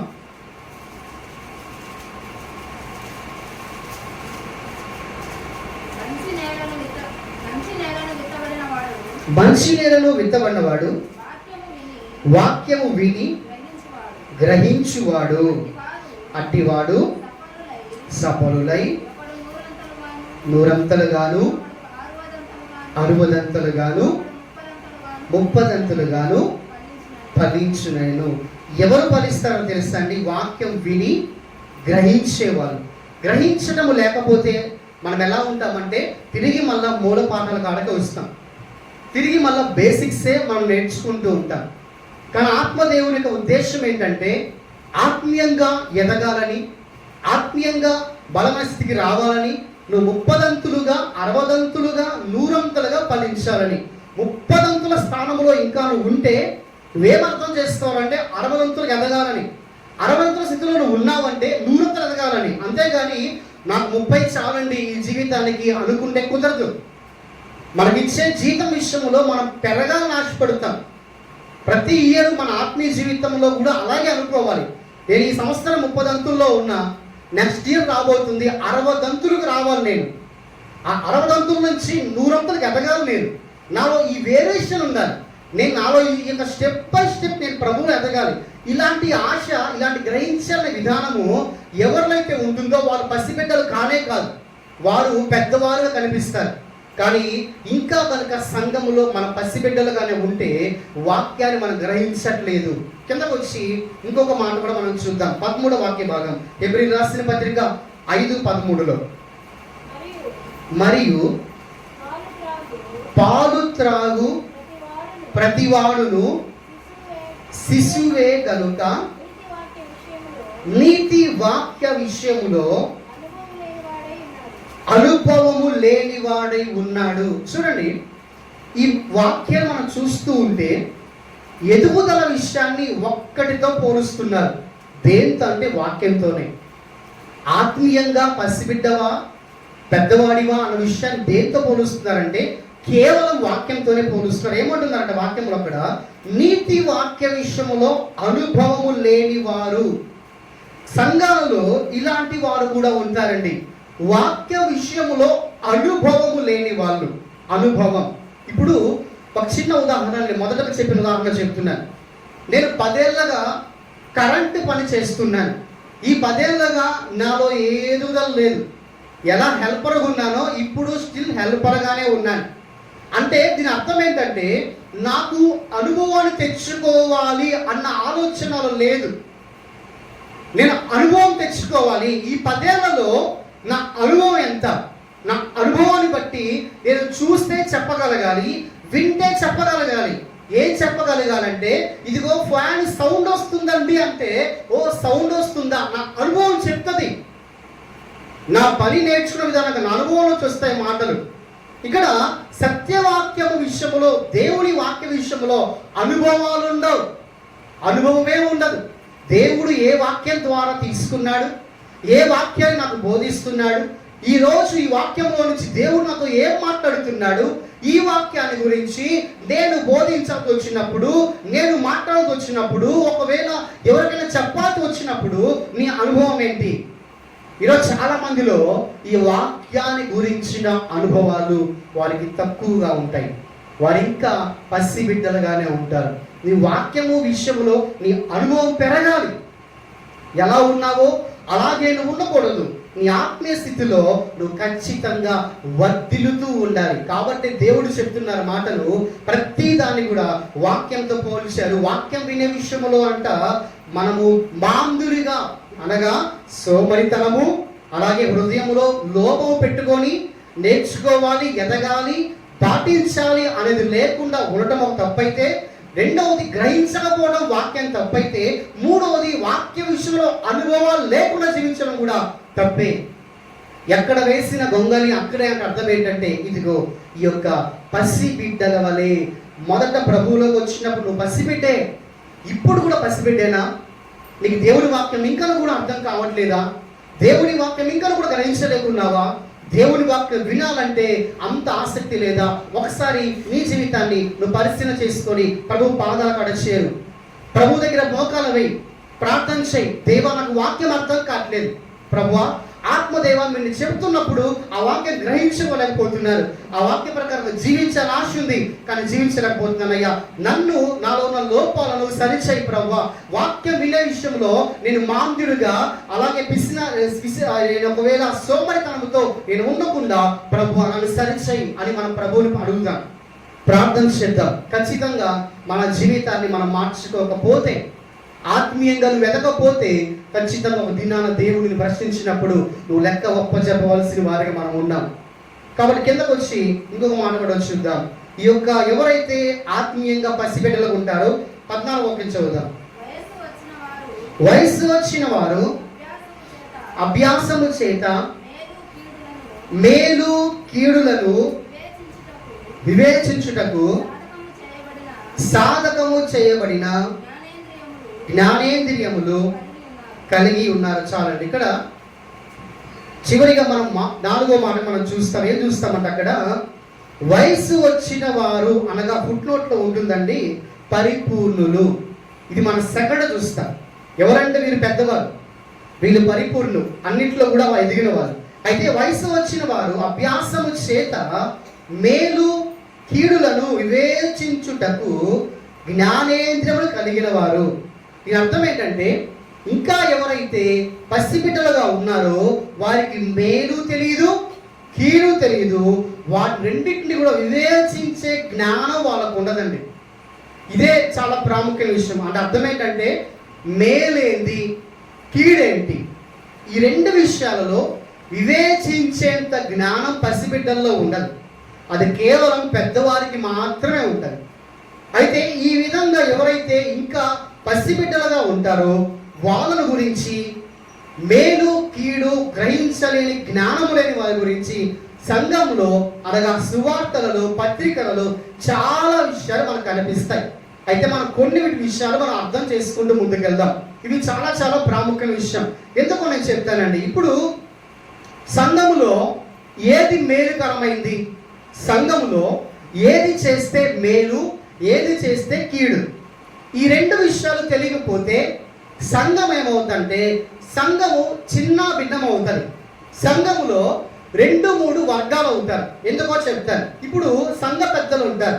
సంఘ పెద్దల్లో ఒకవేళ కొంతమంది కనుక పసిబిడ్డల్లో ఉన్నారనుకోండి, వాళ్ళు ఎలా ఉంటారంటే ఏదైనా కార్యం జరిగిద్దాం అని అనుకున్నారంటే వాళ్ళు కమిటీలో కూర్చొని మాట్లాడుకుంటుంటే ఆత్మీయంగా ఎదిగిన వారేమో దేవునికి మహిమ ఎక్కడ దొరుకుతుందో, ఏం చేస్తే వస్తుందో దాన్ని చేద్దామంటారు. పసిబిడ్డలుగా ఉన్నవారు ఏం చేస్తారంటే లోకములో ఉన్నదాన్ని తీసుకొచ్చి మందిరంలో పెడతామంటారు. ఇప్పుడు చిన్న ఉదాహరణ చెప్తాను. కొన్ని ఫెస్టివల్స్ అప్పుడు కొంతమంది ఇక డీజేలు పెడుతూ ఉంటారు, రకరకాలు పెడుతూ ఉంటారు. సంఘాల్లో కనుక అది పెద్ద సంఘం అయ్యి బాగా డబ్బులు ఉంటే వాళ్ళల్లో కూడా సంఘ పెద్దలు కూర్చొని చర్చించుకుంటూ ఉంటే వాళ్ళు ఏం చెప్తారంటే మనం కూడా డీజే పెడదాం, డీజే పెట్టి మనం బాగా చేద్దాం. దానికి కొంతమంది ఏమంటారంటే అయ్యా వద్దండి, ఇలా చేస్తే బాగుండదు, మనమే మన యవనస్తుని చెడగొట్టిన వాళ్ళం అవుతాం, వాళ్ళ పాటలు వేసుకుంటూ ఎగురుతూ డాన్సులు వేస్తూ ముందుకెళ్తా ఉంటే అదంతా గలీజ్గా అసహ్యంగా ఉంటుందండి, వద్దండి అన్నారంటే చాలు. సంఘములో నేను సెక్రటరీ, సంఘములో నేను ట్రెజరర్, నేను చైర్మన్, నా మాట వినకుండా నన్ను ఎందుకు పెట్టుకోవడం మళ్ళా సంఘంలో, తీసేయండి నన్ను, వద్దు. ఇలాగా ఈరోజు జరిగి సంఘాలలో ఆత్మీయుల నోర్లు మూయించి చివరికి లోకానుసారమైన పరిస్థితులను నెలకొల్పుతూ సంఘాలు పాడు చేస్తున్నారు పసిబిడ్డలు. ఇది చాలా చాలా దారుణ విషయం. ఏది మేల ఏది కీడ కనీసం గ్రహించేటువంటి ఆత్మీయ జ్ఞానం వాళ్ళకు ఉండదు. సంఘం ఇది దేవుని మందిరం. ఈ దేవుని మందిరంలో ఒకవేళ మనము పొరపాటుగా ప్రవర్తిస్తే శిక్షా విధానం మనకు తెలుసు. మందిరానికి వచ్చేటప్పుడు జాగ్రత్తగా ఉందా మనకు విషయం తెలుసు. కానీ ఏదైనా ఒక విషయం గురించి చర్చించుకుంటూ సంఘంలో ఉన్నప్పుడు నోటికి ఎంత వస్తే అంత మాట్లాడేసి, లేకపోతే మనం విసురుగా అసురుగా ఉండి ఇదే జరగాలి ఇదే చెయ్యాలని చెప్పి అనుకుంటే అది ఇంకా పసిపెట్టలే. ఎందుకంటే వాళ్ళకి మేలేంటో కీడేంటో వివేచించే జ్ఞానం వాళ్ళకు ఉండదు. వాళ్ళు ఎంతకాలం చూసినా కానీ లోకంలో ఎవరేం చేస్తారా అవన్నీ మనం చేసుకుందామా, లోకంలో ఎవరెవరు ఏం చేస్తారా అని ప్రభుకి ఆపాదిద్దామా, ఇలాగ ప్రభుని కనపరుద్దామా, ఇటువంటి థాట్సే ఉంటాయి. కానీ వాక్యాన్ని పంచుదాం, వాక్యాన్ని ప్రకటిద్దాం, వాక్యం ఎదుగుదాం, వాక్యంలో ఎదగనిద్దాం, వాక్యంలో బలపరుద్దాం, ఇటువంటి ఆలోచనలకి వాళ్ళకి చాలా గ్యాప్ ఉంటుంది. కాబట్టే వాళ్ళు ఇంకా పసిబిడ్డలుగా ఎదుగుదల లేని వాళ్ళే. ఇలాంటి వాళ్ళ వల్ల సంఘాలలో నేను ఏమవుతాయో తెలుసా, సంఘాల్లో గొడవలు వస్తాయి. ఎందుకు గొడవలు వస్తాయి సంఘాల్లో? ఇప్పుడు మీరు ఆలోచన చేశారా? ఈరోజు మీరు ఒక యూట్యూబ్స్లో సెర్చ్ చేసి చూడండి, చాలా సంఘాల్లో గొడవలు జరుగుతున్నాయి. ఆ గొడవల్లో కొట్టుకుంటున్నారు. ఇది సర్వసాధారణంగా మనం వినే ఉంటాం. నెల్లూరులో పలానా సంఘము, అక్కడ పలానా సంఘం, ఇక్కడ పలానా సంఘం వింటూ ఉంటాం సహజంగా. ఎందుకు కొట్టుకుంటారు ఆలోచించారా? యేసు ప్రభువుని కొడితే ఆయన తలదించుకొని ముఖం మీద ఆండ్రించి ఉమ్మూస్తే ఆయన గమ్ముకున్నాడు. ఈరోజు యేసు ప్రభు నమ్మిన వారు మేమని చెప్పి ప్రకటించుకునే సంఘాలు కొట్టుకుంటున్నారు. దానికి అర్థం ఏమంటారు? ఎందుకంటే సంఘాల్లో ఉంటారు కొంతమంది అండి, వాళ్ళ వల్ల సంఘం అంతా ఎప్పుడు దెబ్బతింటూనే ఉంటారు. ఎందుకంటే వాళ్ళు ఆత్మీయంగా ఎదగరు. ఆత్మీయంగా వాళ్ళు ఎప్పుడు అక్కడే ఉంటారు. ఆత్మీయంగా ఎదగాలని, ప్రభువులో బలపడాలని, ప్రభువుని మహిమపరచాలని ఇవన్నీ వారికి పట్టదు. వాళ్ళు అక్కడే ఉండిపోతారు. ఎప్పుడు రక్షించబడి ఆ పాపంలోంచి బయటకు వచ్చారో అక్కడే ఉండిపోతారు. కాబట్టి వెనకటి ఆలోచనలు వాళ్ళు ఇంకా ఉంటాయి. కాబట్టి సంఘాల్లో గొడవలు, దైవ సేవకులు కొట్టుకోవటం, విశ్వాసులు ఒకరినొకరు కొట్టుకున్న తర్వాత ఆ సంఘం నుంచి ఇంకో సంఘానికి వెళ్ళిపోవటం. సహోదరులు ఐక్యత కలిగి నివసించడం ఎంత మేలు, ఎంత మనోహరమైన దేవుని వాక్యము. ఎందుకు అని అంటే వాళ్ళు వింటారు కానీ గ్రహించరుగా. వినేవాళ్ళే విని మోసం చేసుకునే వాళ్ళే. కాబట్టి సంఘాల్లో గొడవలండి. ఇప్పుడు మీరు గమనించండి, సంఘంలో ఎవరైనా నోరెత్తి లోకానుసారంగా మాట్లాడి గొడవ పుట్టిస్తున్నారంటే మీరు ఆలోచన చేయండి, వాళ్ళు ఇంకా పసిబిడ్డలు. అంతకుమించి ఇంకేం లేదు. వాళ్ళు ఎదిగిన వారైతే సంఘాన్ని కట్టడానికి ప్రయత్నం చేస్తారు.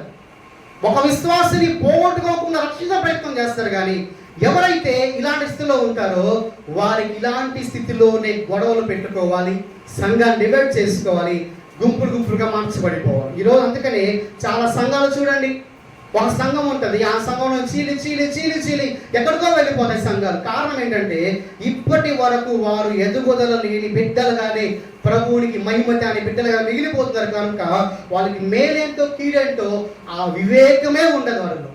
కాబట్టి అలాగే ఉండిపోతారు. అంతేకాకుండా సంఘాల్లో అలగటం అంటే మీకు చెప్తారు. ఒక విశ్వాసిని ఏదైనా కానీ ఒక ఉదాహరణగా ఉద్దేశపూర్వకంగా కావచ్చు, లేకపోతే వాక్యానుసారం కావచ్చు, ఎలాగోలాగా ఒక మాట చెప్పారనుకోండి, చెప్పిన తర్వాత పలానా వ్యక్తి నన్ను ఇలా అన్నాడని అడిగారు అనుకోండి, అలిగిన వాళ్ళు ఎదిగిన వాళ్ళు అంటామా, ఆత్మీయంగా దిగజారిన వాళ్ళు అంటామా, అది మనమే చెప్పచ్చు. అందులో పెద్దగా మనం బైబుల్ స్టడీ చేయాల్సిన అవసరం కూడా లేదు. అలిగే వాళ్ళు ఎదిగే వాళ్ళ దిగజారిపోయిన వాళ్ళు అంటే ఏం చెప్పాలి? దిగజారిపోయిన స్థితిలో పసిబిడ్డలు ఉన్న వాళ్ళు కాబట్టి అలుగుతారు. ఆత్మీయ ఎదిగిన వాళ్ళకి ఇవన్నీ ఉండవు, అలగాలి చెయ్యాలి ఇవన్నీ ఉండవు. కాబట్టి వాళ్ళకి మేలేంటో కీడేంటో అంటే నేను ఉదాహరణ చెప్తాను. సంఘంలో పౌలు గారు రాస్తారు, చాలా మంచిగా రాస్తారు. ఒకరినొకరిని మీరు వాక్యంతో ఖండించుకోండి, బుద్ధి చెప్పుకోండి, కీర్తనలు పాడి ఒకరినొకరు జ్ఞానవంతులుగా మీరు మార్చుకోండి. ఈ అర్థాలు వచ్చే విధంగా పౌలు గారు చాలా మంచి మాటలు చెప్తారు. అలాంటప్పుడు సంఘములో ఎవరైనా ఒక వ్యక్తి వచ్చి అమ్మా ఇలా ఉండు, అయ్యా ఇలా ఉండు, బాబు ఇలా ఉండు అని చెప్తే నువ్వేంటి నాకు చెప్పడానికి అని చెప్పి మనం ప్రయత్నించామనుకోండి, ఖచ్చితంగా ఎదుగుదల లేదు. ఏది మేలు, దేవుడు నాకు ఈ వ్యక్తి ద్వారా మేలుకరంగా మాట చెప్పించాడని ఆ మాట గ్రహించుకోగలగాలి, ఏది కీడో దాన్ని గ్రహించగలగాలి. అంతేకాకుండా ఎవరైతే ఈ యొక్క పసిపిల్లల వలె నెపియోస్ అనేటువంటి మాటకు సూటబుల్గా ఉంటారో అలాంటి టైంలో వారిలో నుంచి ఒకటి పుట్టుకొస్తుందండి. అదేంటో తెలుసా? ఆత్మీయమైన గర్వం. ఆత్మీయ గర్వం అనేది ఎదిగిన వాళ్ళకి రాదు. ఎప్పుడు ఎదిగిన వాడు ఒదిగి ఉంటాడు, ఎదిగిన వాడు ప్రభు పాదాలు పట్టుకునే విధంగా ఉంటాడు, ప్రభు పట్టుకున్న పాదాల విధంగా శిష్యుల పాదాలు కడిగే విధంగా ఉంటాడు. కానీ ఎవరైతే ఇంకా ఎనక్కుండా ఉంటారో అరాకొర ఏదో అలా ఇలా మాకు ఒక మాట వాక్యం తెలుసు, ఒక పాట తెలుసు, ఒక వాయిద్యం తెలుసు, లేదంటే ఒక చమత్కారంగా ఒక మాట నాకు తెలుసు అనుకున్నారనుకోండి, వాళ్ళకి ఏం కలుగుద్దంటే ఆత్మీయ గర్వం. నా అంత వాక్యాన్ని మా సంఘంలో ఎవరు చెప్పలేరండి. అబ్బా నా అంత పాట పడమని చెప్పండి, నాకు ఇండు మైకు వాళ్ళకి ఇండు మైకు, నేను వాడేంత పాట ఎవరు వాడగలుగుతారు సంఘంలో? నేను మాట్లాడేంత విధంగా ఎవరు మాడగలుగుతారా? దీన్నే ఏమంటామంటే దీన్ని ఆత్మీయ గర్వం అని చెప్తారు. ఆత్మీయ గర్వం ఎవరికి వస్తుంది అని అంటే ఎదిగిన వాడికి రాదండి, ఎదిగిన వారికి రాదు. కానీ ఎవరైతే పసి బిడ్డల్లాగా మిగిలిపోతారో సంఘాల్లో వాళ్ళే ఆత్మీయ గర్వంతో ఉంటారు. అంతేగా ఆత్మీయ గర్వంతో ఉండడం మాత్రమే కాదు, కానీ ఇంకా ఎదగని వారిలో ఇంకో లక్షణం ఉంటుంది. ఏంటంటే వాళ్ళు ఇంకా భయం ఉంటారు. ఎవరైతే ఇంకా పసిబిడ్డలుగా ఉండిపోయారో వారికి అన్ని భయమే, పాట పాడాలన్న భయమే, వాక్యం చెప్పాలన్న భయమే, సువార్త ప్రకటించాలన్న భయమే, అన్నిటికీ భయం భయం భయం. ఎనకాలు ఉంటాను నేను, ముందు మీరు అందరు పోండి, నేను లాస్ట్లో ఉంటా, నా లైఫ్ లాంగ్ లాస్ట్ ఉంటాను నేను. భయం నాకు. ఒకవేళ పొరపాటు వచ్చి సువార్త చెప్పు ఇంకేం చెప్పేస్తే, పొరపాటున పాట పాడుతా రాగం తప్పిపోతే, పొరపాటున వాక్యం చెప్తూ ఇంకేదైనా మాట్లాడేస్తే, పొరపాటున వచ్చి నిలబడి చెప్పాల్సి వచ్చినప్పుడు చెప్పలేకపోతే అనేటువంటి ఆలోచనతో భయం భయం భయం. అందరికి భయం ఉంటుంది, అందరిలో భయం ఉంటుంది. కాబట్టి దేవుడు ఆ భయాన్ని తీసివేసి తన ఆత్మతో నింపుతాడు. పరిశుద్ధాత్మను పొందిన ఎవడు భయపడ్డండి, ఎందుకంటే పరిశుద్ధ ఆత్మ దేవుడు నీలో ఉన్నాడు. కాబట్టి లోకములో ఉన్నవాడికన్నా నీలో ఉన్నవారు గొప్పవారిని మనం చదువుతాం కదా, నీలో అంత గొప్పవాడు ఉన్నప్పుడు ఎందుకు భయపడతాం? ఇంకా భయపడుతున్నామంటే మనం ఎలా ఉన్నామంటే ఇదిగో పసిబిడ్డల వలె ఆత్మీయ స్థితిలో ఇంకా ఎదగలేదు. కాబట్టి చిన్నదానికైనా పెద్దదానికైనా భయం లోపల పుట్టుకొస్తూ ఉంటుంది. కాబట్టి వారికి మేలేదా కీడేందా అనేటువంటి వివేక జ్ఞానము వారిలో ఉండదు. ఇదిగో ఇలా చేయడం నాకు మేలు అనుకొని దేవుడిచ్చిన అవకాశాన్ని ఉపయోగించుకోవడం వారికి మేలే. కాబట్టి ఇలాంటి వారు చాలా మంది ఉంటారు. సువార్త చెప్పకపోవటం, వెనుకబడిపోవటం, రకరకాల పరిస్థితుల్లో సంఘాల్లో ఇలాంటి వాళ్ళు చాలా మంది ఉంటారు. అయితే ఇలాంటి వారి వల్ల దేవునికి ఎక్కడ కూడా మహిమ అనేది రానే రాదు. ఇలాంటి వారి వల్ల దేవుడు మహిమపరచబడరు. ఒక వాక్యాన్ని చూద్దాం. ఎఫెసీయులకు రాసిన పత్రిక తీద్దాం అందరం. ఎఫెసీయులకు రాసిన పత్రిక 4వ అధ్యాయము 14వ వాక్యం చదువుదాం ఒకసారి. అందువలన మనం ఇక మీదట పసిపిల్లలమై ఉండి మనుషుల మాయోపాయముల చేత వంచనతోను తప్పు మార్గమునకు లాగు కుయుక్తితోను గాలికి కొట్టుకొని పోవునట్లు కల్పింపబడిన ప్రతి ఉపదేశమునకు ఇటు అటు కొట్టుకొని పోవచ్చు అలల చేత ఎగరగొట్టబడిన వారమయుండునట్లుండక. చాలా ప్రాముఖ్యంగా ఈ మాటలు చెప్పబడుతున్నాయి. ఎవరైతే ఇంకా పసిబిడ్డల వలె ఉంటారో వారందరూ కూడా మనుషుల మాయోపాల చేత, తప్పుడు మార్గాల చేత, కుయుక్తుల చేత గాలికి కొట్టుకొని పోయేటువంటి వారిలా ఉంటారంటండి. ఎందుకంటే వాళ్ళకి ఏది కూడా తెలియదు, ఏది గ్రహించలేరు. ఎవరొచ్చి అబద్ధ బోధ చెప్పినా నమ్ముతారు. ఈరోజు చాలా మంది అబద్ధ బోధలు నమ్మడానికి వాళ్ళ కారణం ఏంటంటే వాక్యాల్లో గ్రహింపు లేక పసిబిడ్డలా మిగిలిపోవటం. కాబట్టి వాక్యం సెలవిస్తున్నమాట, మీరు ఇంకా పసిబిడ్డలుగా ఉండి ఇలా మీరు మోసపోకండి అని వాక్యం సెలవిస్తుంది. కాబట్టి మనం మొదటిగా ఒక వాక్యం విన్నాం, పసిబిడ్డలుగా ఉన్నటువంటి వాళ్ళని గురించి, అనగా ఎదుగుదల లేని వారిని గురించి. మరి రెండో మాట చూద్దాం, రెండో మాట చదువుకుందాం. కొరింథీయులకు రాసిన పత్రిక తీద్దాం, 14వ అధ్యాయం 20వ వాక్య భాగం చదువుదాం మళ్ళొకసారి. సహోదరులారా, మీరు బుద్ధి విషయమై పసిపిల్లలు కాక దుష్టత్వం విషయమై శిశువులుగా ఉండి బుద్ధి విషయమై పెద్దవారులై ఉండిరి. ఇప్పుడు చాలా ప్రాముఖ్యమైన విషయంలోకి వచ్చామండి. మొదట విన్న విషయాలన్నీ కూడా మీరు జ్ఞాపకం ఉంచుకోండి, దేన్ని మర్చిపోకండి. మొదటి విషయం జ్ఞాపకం ఉంచుకుంటే మనం ఇంకనూ పెద్దవాళ్ళమా పిల్లలమా అర్థమవుతుంది. పసిబిడ్డలుగా ఉంటే ఈరోజు వదిలేద్దాం, పసిబిడ్డలను కాను, నేను పెద్దవాడిగా ఉండాలని ఆశపడదాం. ఇప్పుడు పెద్దవారి గురించి ఇక్కడ చక్కగా పౌలు గారు రాస్తున్నారు, పెద్దవారులై ఉండడి అన్నారు కదా.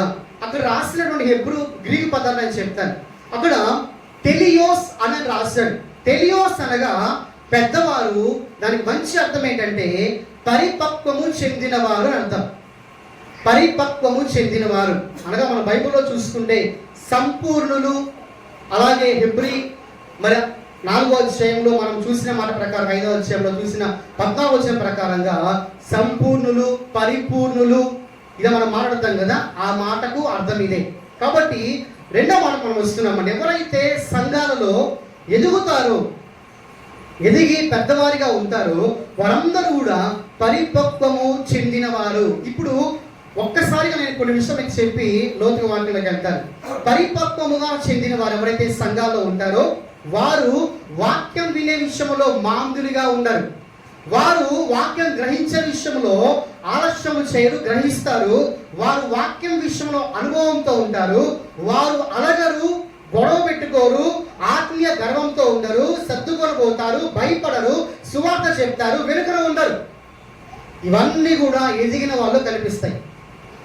ఎదగని వాళ్ళు ఇంకా వెనకే ఉంటాడు, సర్దుకోబోడు, ఒక మాట అంటే క్షమించలేడు, ఇవేమీ చేయలేడు, మళ్ళీ వాక్యం చెప్పాలంటే చెప్తాడు. వీరందరూ కూడా పసిబిడ్డలు. అయితే వాక్యంలో ఎదిగిన వాళ్ళు, పరిపక్వ చెందిన వాళ్ళే ప్రభు కావలసిన వారు. ప్రభు అలాంటి వారు ఎదురు చూస్తారు. ప్రభు వారు రక్షించబడిన తర్వాత అందరం పసిబిడ్డలమే. కానీ ఇంకా నువ్వు పసిబిడ్డగానే ఇన్ని సంవత్సరాలు కొనసాగుతున్నావు అంటే నువ్వు ఇంకా వాక్యాన్ని గ్రహించలేదు. ఒకరొక మాట అంటే అలిగినామంటే ఖచ్చితంగా నీలో క్షమాపణ లేదు. ఒకరేదైనా అంటే తిరిగి గొడవ పెట్టుకుంటున్నామంటే నీలో క్షమాపణ లేదు. ఒక విషయం బట్టి గర్విస్తున్నామంటే నీలో ఆత్మీయ గర్వం ఉందంటే నీలో తగ్గింపు లేదు. ఇవన్నీ మనం డిపెండ్ చేసుకొని చెప్పుకోవచ్చు. కాబట్టి దయచేసి పెద్దవాళ్ళుగా మారటానికి ప్రయత్నం చేద్దాం. పెద్దవారుగా అంటే పరిపక్వత, ఆత్మీయంలో పరిపక్వత. చూద్దాం, వాక్యంలోకి వెళ్దాం. ఏ రీతిగా మనం ఆత్మీయంగా ఎదగాలి, ఎఫెసీయులకు రాసిన పత్రిక 4వ అధ్యాయము 17వ వాక్యాన్ని చదువుదామండి.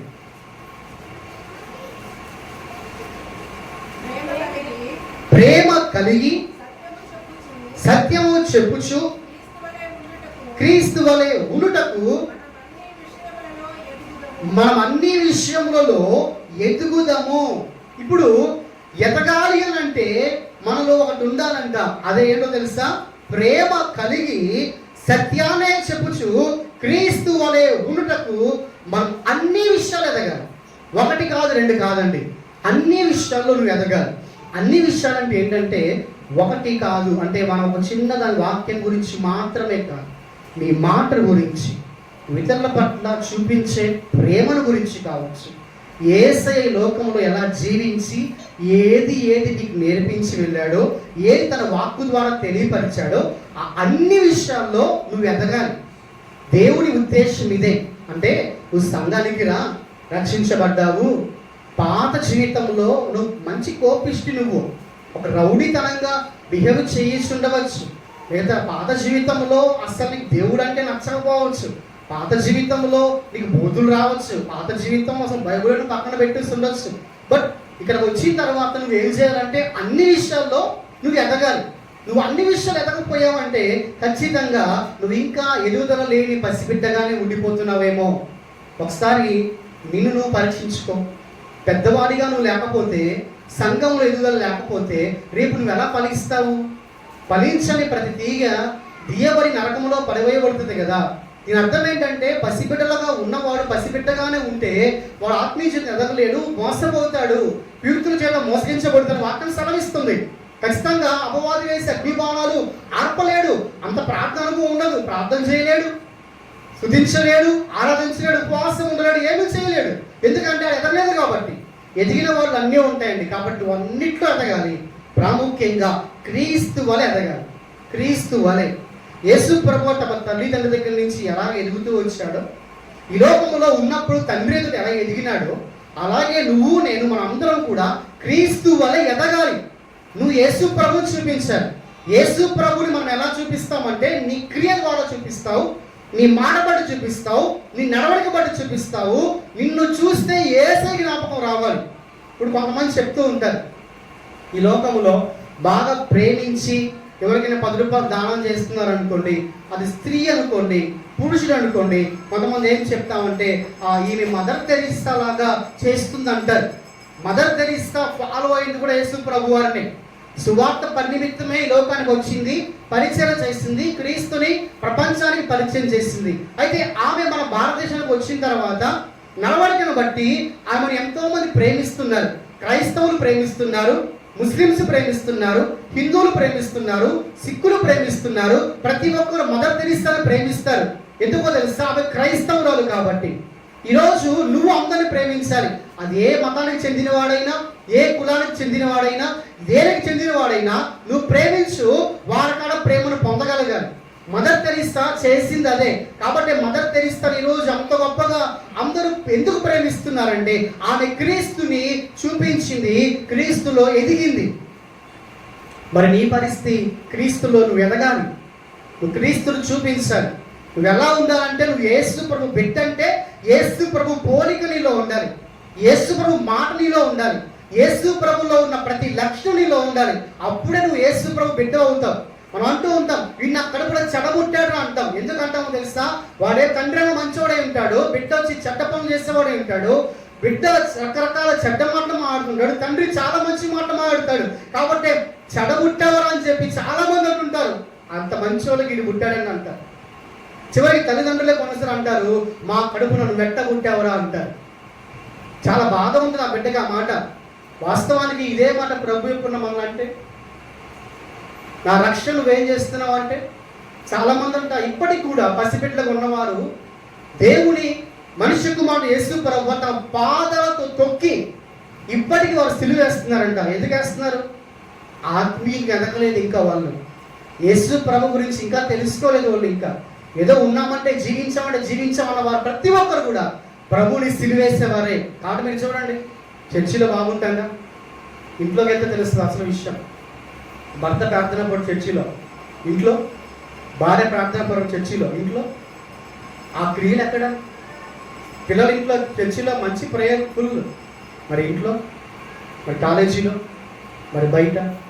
అంటే ఇది నటన కాదు, వేషధారణ కాదు. వేషధారణ నటన ప్రభుకి ఇష్టం లేదు. నువ్వు ఎక్కడ ఎలా ఉన్నావో అక్కడ అలాగే ఉండాలి. అందుకే క్రీస్తులా ఉండాలని ప్రభు వాక్యంతో సెలవిస్తారు. ఈరోజు నువ్వు క్రీస్తులా లేకపోతే, క్రీస్తుని కలిగి ఉండకపోతే, నువ్వు జీవించే జీవితంలో ఏది చేసినా, ఎంత చేసినా ప్రభు మహిమ కొరకు చేయమని వాక్యం సెలవిస్తుంది. నువ్వు ప్రభుని మహిమపరుస్తున్నావు. ఇంకా ఈరోజు కూడా చాలా మంది జీవితాలు ఇలాగే ఉన్నాయి. ప్రభుని మహిమపరచట్లేదు. ఏది చేసినా ప్రభు కొరకు చేయాలి. మనం ఏం చేసినా ప్రభు కొరకు చేస్తూ నీ కొరకు చేసుకుంటున్నావు. నీ కొరకు చేసుకుంటే ఇవన్నీ వస్తాయి. మనం ముందు చెప్పుకున్నాం కదా, అవన్నీ వారి కొరకు వస్తాయి. మరి నీ కొరకు కాదు, ప్రభు కొరకు చెయ్యి, ప్రభు కొరకు నిలబడు.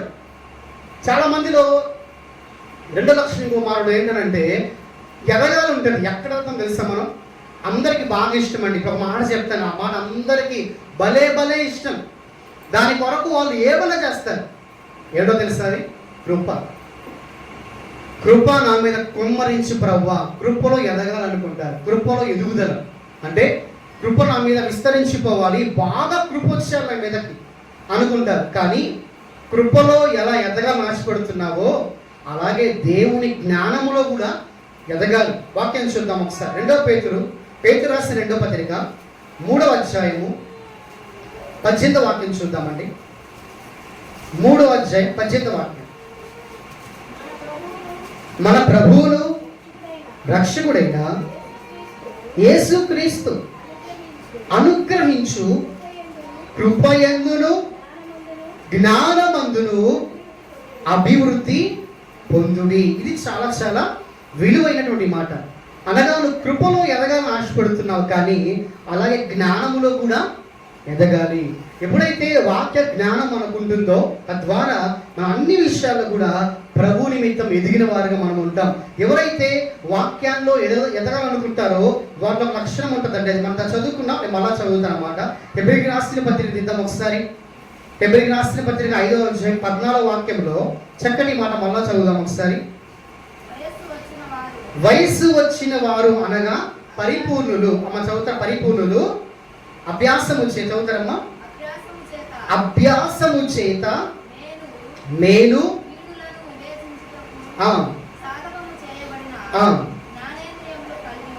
ఇది గమనించారా? అభ్యాసము చేత ఎవరైతే ఆత్మీయంగా ఎదుగుతారో, పెద్దవారిగా ఉంటారో వాళ్ళు ఊరికనే పెద్దలు కారండి. ఎవరు ఊరికే పెద్దలు అవ్వలేదు. ఎవరికి ఊరికనే వాక్యం చెప్పే జ్ఞానం రాలేదు. ఎవరు ఊరికనే పాటలు అద్భుతంగా పాడట్లేదు. ఎవరు ఊరికనే ప్రభువుని ప్రతిబింబించే విధంగా జీవించట్లేదు. దానికి ప్రధాన కారణం ఏంటంటే అభ్యాసము చేత. అభ్యాసము చేత నీలో నాలో కనిపించాల్సిందే. అభ్యాసము చేత మనము మేలును కీడును వివేకించేటువంటి సాధనము కలిగిన వారుగా ఈ లోకంలో మనం ముందుకు వెళ్ళాలంటే నువ్వు అభ్యాసము చేయాలి. తప్పనిసరిగా అభ్యాసం చేయండి. ప్రతిరోజు వేకుజాము లేచిన తర్వాత నువ్వు ఎలా ప్రార్థన చేస్తావో, ప్రార్థనలో ఏ రీతిగానైతే ప్రభువుని స్తుతిస్తావో, ఎలాగ ప్రభువుకు నువ్వు విజ్ఞాపన తెలియపరుస్తావో, ఇదంతా ఒక ఎత్తు అయితే దేవుని వాక్యం చదవటం ఇంకొక ఎత్తు. దేవుడు తన వాక్యం ద్వారా నీతో మాట్లాడుతాడు. విన్న వాక్యాన్ని, చదివిన వాక్యాన్ని రాయడము ప్రారంభించండి. ఈరోజు దేవుడు మాతో ఏం మాట్లాడుతున్నాడు? ప్రతి డైలీ నువ్వు చదివే రొటీన్ వాక్యంలో రాయడం స్టార్ట్ చేయి. నువ్వు అభ్యాసం చేయకపోతే మనం ఎదగడం కష్టం. ఎందుకనంటే మనం ఏదో అవసరం వచ్చినప్పుడు యూట్యూబ్ చూసో, ఒక పుస్తకం చదువుకోలో మనం ముందుకు వచ్చేయడం కానే కాదు. అభ్యాసము చేసి ఎదగాలి. ఆత్మీయ అనుభవాన్ని తెచ్చుకోవాలి. అంటే కంపల్సరీ నువ్వు వాక్యాన్ని చదివిన తర్వాత రాయటం స్టార్ట్ చేయండి. ఆ వాక్యంలో ఈరోజు ఈ సబ్జెక్ట్ దేవుడితో మాట్లాడుతున్నాడు, దీన్ని నేను తెలుసుకున్నాను, ఇంకా తెలుసుకోవాలి. ప్రతిదీ కూడా నోట్ చేసుకుంటూ ఉండండి. ఇలా మనం అభ్యాసము చేయటం ద్వారా ఖచ్చితంగా ఆత్మీయంగా మనం ఎదిగిన వారు అవుతాం. ఆత్మీయంగా ఎదిగిన వారు చేసే ప్రార్థనలు వేరుగుంటాయి. ఆత్మీయంగా ఎదిగిన వారు చెప్పే వాక్యం వేరుగుంటుంది.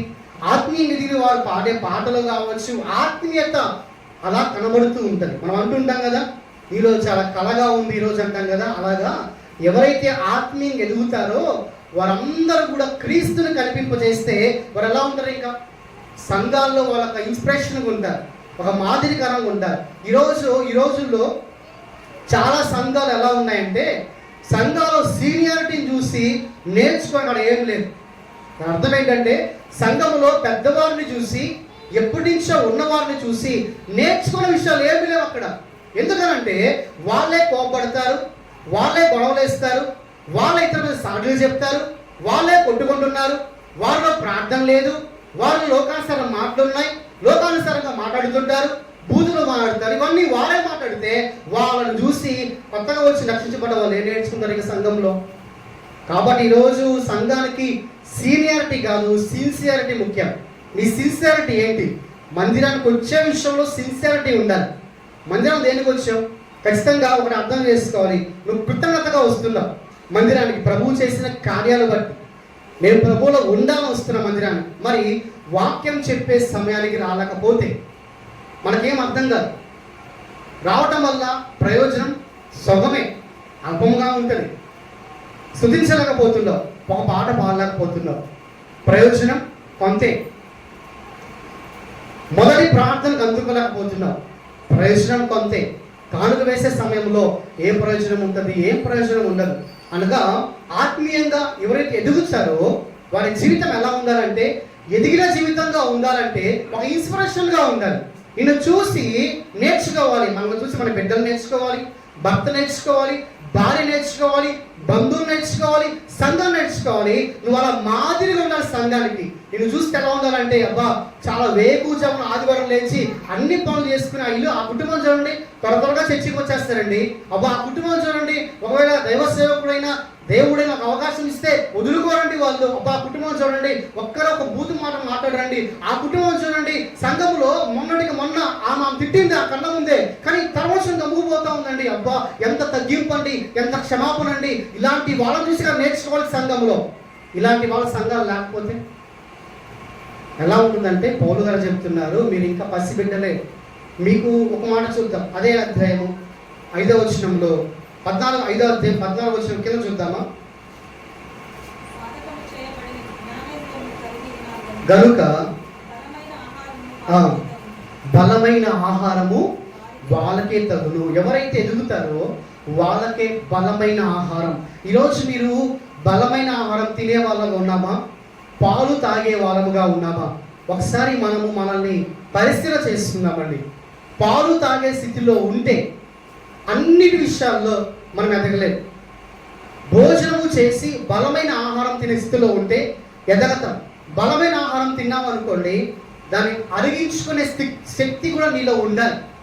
అందుకని ఈరోజు మనకు ఒక అరుగుదల తక్కువ ఉందనుకోండి, బలంగా ఉండేటువంటి ఫుడ్ మనం తీసుకోం, కొంచెం పలసాటి ఫుడ్ తీసుకుంటాం, అరుగుదల తక్కువ ఉంది ఈరోజు అని చెప్తాం. నిజమే, ఆత్మీయంగా నీకు బలమైన ఆహారం ప్రభు ఇస్తున్నారు. ఇచ్చినప్పుడు రిసీవ్ చేసుకునే స్థితిలో నువ్వు ఉంటే నువ్వు బలమైన ఆహారం నీకే. ఈరోజు చాలా మంది వాక్యం బలంగా చెప్తే అలిగేసి వెళ్ళిపోతారు. అప్పుడు బలమైన ఆహారం నాకు వద్దు, ఆహారం తీసుకునే జీర్ణించుకునే శక్తి నాలో లేదు, కాబట్టి నాకు పాలు చాలు. ఆ పాలు 2-3 చుక్కలు చాలు, నేను వెళ్ళిపోతాను, అది నాకు చాలు. చర్చికి వచ్చానా, 2-3 పాలు చుక్కలు తాగేసానా, అయిపోయిందా, నాకు ఈ లైఫ్ నాకు చాలు, ఇదే నేను పాలు తాగుతా ఉండిపోతాను. కుదరదు. దేవుడు తన సంఘంలో అందరూ ఎదగాలని ఆశపడతాడు, కృపలోను జ్ఞానములోను. మరి కృపలో ఎదగాలను నువ్వు జ్ఞానం పూజకు వచ్చేసరికల్లా ఆ పాలు చాలంటే ఎట్లాగా? బలమైన ఆహారం తీసుకో, దాన్ని అరిగించుకునే శక్తి సామర్థ్యం అడుగు ప్రభు కాడ. ఆ జ్ఞానం ఇస్తాడు, వివేకాన్ని ఇస్తాడు, తగ్గింపునిస్తాడు, ఆత్మ జ్ఞానం ఇస్తాడు, నడిపింపునిస్తాడు. కాబట్టి ఈరోజు చాలా మంది చేసేటువంటి పొరపాటు కాదు, వారు అలవాటు పడిపోతున్నారు. బలమైన వాక్యాలు కాదు, సున్నితమైన వాక్యాలు ఉండాలి. టీవీ స్టార్ట్ చేస్తే ఆశీర్వాదం 7 నీ మీద రాబోతుంది ఇప్పుడే. అబ్బా ఇది ఈ వాక్యం చాలు బ్రదర్, ఇది చాలు, ఇలాగ ఉండాలి. మరి నాకు ఒక మంచి వాక్యం ఉంటుంది, వాక్యానుసారంగా జీవించేవాడు నిరంతరం ఫలిస్తాడు. అభ్యర్థ ఇది నాకు అంత ఇనుసొంపుగా లేదు. ఎందుకు? పసిబిడ్డకి అవి ఇనుసొంపుగా ఉండవు, కానీ ఎదిగిన వాడికి అవి ఇనుసొంపుగా ఉంటాయి. ఎందుకంటే ఉన్నది అక్కడ ఆశీర్వాదం. ఆశీర్వాదం ఉన్నది వీటిలో కాదు, పాటించటంలో. ధర్మశాస్త్రం వినేవాడు దీవించబడ్డు, ఆ ప్రకారంగా జీవించేవాడు దీవించబడతాడు. అబ్రహాం ఆశీర్వాదం అనగానే నాకు కావాలి, నాకు కావాలి, ఎవరికి కావాలంటే నాకు కావాలి ఫస్ట్ అని చెప్తాం కదా. అబ్రహాము తన కొడుకుని చంపడానికి వెళ్ళిపోయాడు, క్రియలు ఉన్నాయి అక్కడ. మరి ఒక చిన్న సమస్య వస్తే మనం గమ్మైపోతాం, ఏడుస్తాం. ఈ రోజుల్లో అసలు మరీ అధ్వానమైన విషయం ఏంటంటే, ఏమో ప్రార్థన చేసుకున్నాం, మనసేం బాగలేదు పాస్టర్ గారు, మనసేం బాగలేదు ప్రార్థన చేసుకోవడానికి. ప్రార్థన చేసుకోవడానికి మనసు బాగుండాలా? ఇందాక మనం దావీదు కీర్తన చదివాం, సింహాలు నా చుట్టూ ఉన్నాయి ప్రవ్వా, గుండెతోవి ఉన్నారు ప్రవ్వా, అయినా వేకుజాములు లేస్తాను ప్రవ్వా, నీకు మొరపెడతాను ప్రవ్వా, స్తుతిస్తాను ప్రవ్వా, నా నోరు పాట పాడుతుంది ప్రవ్వా. కష్టాల్లో ఉంటేనే కదా నువ్వు ప్రార్థన చేయాల్సింది. కనీసం బయటపడడానికి, భర్త తిట్టాడని, భార్య తిట్టిందని, మనస్పర్ధలు వచ్చాయని కుటుంబాలను ఆపేసి కూర్చుంటున్నావా? నువ్వు ఇంకా పసిబిడ్డగా ఉన్నావు. కష్టం వచ్చి దెబ్బ తగిలినప్పుడు చేసే ప్రార్థన ఎక్కువగా ఉండాలి. అందుకే దావీదు లాంటి వాడు ఎదిగాడు ఆత్మీయంగా. ఈరోజు అబ్రహాము లాంటి జీవితాన్ని మనం ఇష్టపడతాం. అబ్రహాము కష్టాల్లో కూడా ప్రార్థన చేయగలిగాడు. 3 రోజుల ప్రయాణం మోరియా కొండ మీదకి. ఈ 3 రోజులు ప్రార్థన చేయకుండా, స్తుతించకుండా వెళ్ళి ఉంటాడా? ఉండడుగా. ప్రార్థనతోనే వెళ్ళాడు. ఎలా వెళ్ళగలిగాడు? అంత విధంగా, అంత దారుణంగా ఒక మాట, నీ కొడుకు నాకు బలిచ్చాయి. అందుకనే వాక్యం సెలవిస్తున్న మాట ఏంటంటే, అబ్రహాం ఆశీర్వాదం కావాలంటే నేను చెయ్యి పైకెత్తా. అబ్రహాం క్రియలు ఉండాలంటే అంత దూరం మనకి ఎందుకండి? అంత త్యాగం నాకు ఎందుకండి? నీలో ఉన్నటువంటి చిన్న చిన్న ఆశలను వదులుకోలేకపోతున్నావే. అబ్రహాములాగా ప్రియమైన కుమారుణ్ణి నువ్వు ఎలా ఇవ్వగలుగుతావు? నీకున్న చిన్న లోకానుసారం ఆశ, దాన్నే నువ్వు విడిచిపెట్టలేవు. ఈ రోజు వరకు ప్రార్థనకి అది అర్థం తెలుసు, నీకు వాక్యానికి అది అర్థం తెలుసు, ఇంకా అదంటే నీకు ప్రేమ, విడిచిపెట్టలేవు, నీకు బాగా తెలుసు. అది ఉంటే ఎదగలేని తెలుసు, అయినా దాన్ని విడిచిపెట్టలేకపోతుంటే నువ్వు ఎలా ఎదుగుతావు ఆత్మీయంగా? నువ్వు ఆత్మీయ ఎదగాలంటే విడిచిపెట్టాల్సింది విడిచిపెట్టాయి. ఆ పాపం, భారం, ఆ ఆశ, ఆ కోరికలు విడిచిపెట్టినప్పుడు తప్పక నువ్వు ఎదగలుగుతావు ఆత్మీయంగా. కాబట్టి ప్రభు అంటున్నారు, ఆత్మీయంగా ఎవరైతే ఎదుగుతారో వారు వాక్యం గ్రహిస్తారు. 30 వాళ్ళు గ్రహించేది ఫలించగలుగుతారు. అలాంటి వారు సంఘాల్లో ఉంటే సంఘము క్షేమాభివృద్ధి పొందుతుంది, సంఘము బలపరచబడుతుంది, సంఘము దీవించబడుతుంది, సంఘము బయట అన్నిలకు మాదిరికరంగా ఉంటుంది. సంఘం అలాంటి సంఘంలో మొన్న బల కొట్టుకున్నారంట. అన్నిలు చెప్తుంటే ప్రభువుకి ఎంత అవమానం ఇలా చెప్తుంటే. నేను కొన్ని మాటలు అన్ని నోట్ల విన్నారు. ఆ సంఘంలో పాస్టర్ గారు, అయ్యా బల కొట్టారంట కదా, ఆ రోజు బల అన్నారంట కదా, తిట్టుకున్నారంట కదా బూతుల సంఘం, చర్చిల పాస్టర్ల. ఎంత దారుణం అసలు! ప్రభునామాను అవమానపరిచేది అన్యుడు కాదు, క్రైస్తవుడే. కాబట్టి ఒక క్రైస్తవుడా నువ్వు ఎలా ఉన్నావు? దేవుని మందిరంలో పసిబిడ్డగానే ఉన్నావా? పెద్దవాడిగా ఉన్నావా? నువ్వు పెద్దవాడిగా అవ్వాలని ప్రభువుని తీసుకొని వచ్చాడు. అందుకనే మంచి మనకు ఉంటుందండి. ఏంటంటే పరిశుద్ధులు పరిపూర్ణులు అవ్వాలి. పరిపూర్ణులు అనగా ఇంత మనం చూసాము, టెలియోస్ అనే మాట, పరిపూర్ణులు అయ్యేంత వరకు దేవుడు సంఘానికి అపోస్తులుగా కొంతమందిని, పరిచారకులు కొంతమందిని, ప్రవక్తలు కొంతమందిని నిలబెట్టి ప్రభు వాడుకుంటున్నాడు. సంఘము క్షేమాభివృద్ధి నొందాలి, సంఘం బలపరచబడాలి. కాబట్టి ప్రియ సంఘమా, నూతన యెరూషలేము అనే సంఘానికి 31 ఏళ్ల వయసు.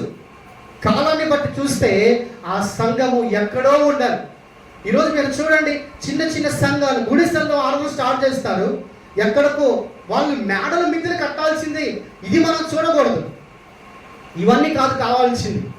నువ్వు చూడాల్సిన విషయం ఏంటంటే నీ ఆత్మీయ స్థితి, నీలో మార్పు ఉండాలి. మొదటిగా నువ్వు క్రీస్తుని ప్రతిబింబించే విధంగా ఉండాలి. చిన్న చిన్న సంఘాలు చూడండి ఎంత అద్భుతంగా ఉంటాయి. ఒక ఐక్యత, ఒక ప్రేమ, ఒక ఆప్యాయత, ఇతరుల పట్ల చూపించే విధానం, క్రీస్తుని అలా కనపరుస్తూ ఉంటారు వారి ప్రేమ. అందుకే ఆ సంఘాలు అలా ఎదుగుతున్నాయి. మరి మనం 31 ఏళ్ళ సర్వీస్ అని చెప్పడం కాదు, సిన్సియారిటీ ఎంతకాలంగా ఉంది దేవుడు ఇది చూస్తాడు. దేవుడు సంఘాన్ని బట్టి కోవూరులో పలానా సంఘం 100 సంవత్సరాలు దాటిందంట, లెక్కేసేయండి, పరలోక రాజ్యానికి గ్రాంటెడ్ స్టాంపేడు ప్రభు. అక్కడ సంఘం నూతన 30 సంవత్సరాలు దాటిందంట, స్టాంప్ వేసి ముద్రేసేయండి, అంత పరలోకానికి లేదు. ఇక్కడ సిన్సియారిటీ కావాలి, సీనియారిటీ అక్కర్లేదు. ఇక్కడ 31 సంవత్సరాలు చర్చికి వస్తున్నానండి, నో ఏం పనికిరావు.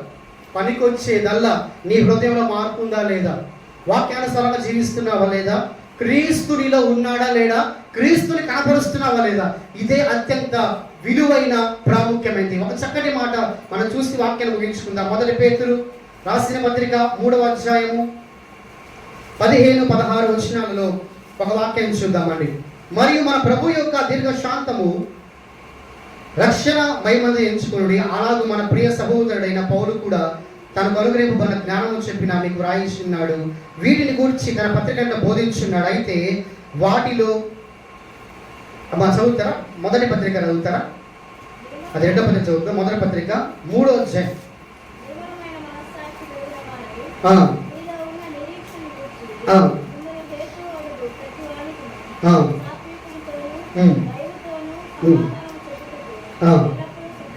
చాలండి.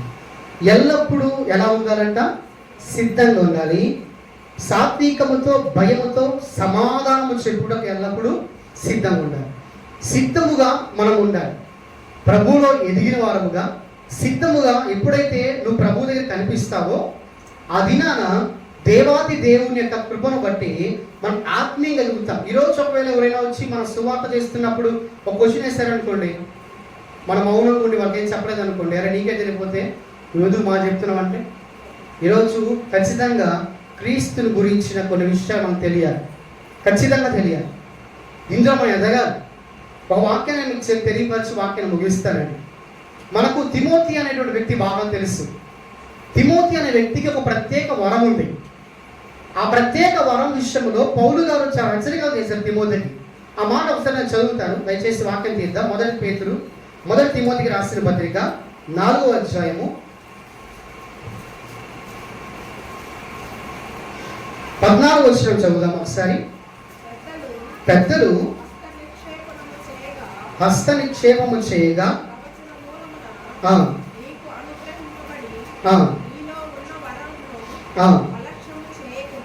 నీవు అనగా అక్కడ చక్కటి మాట, నీలో ఉన్న వరమును అలక్ష్యము చేయకుము. 15వ వచనం, నీ అభివృద్ధి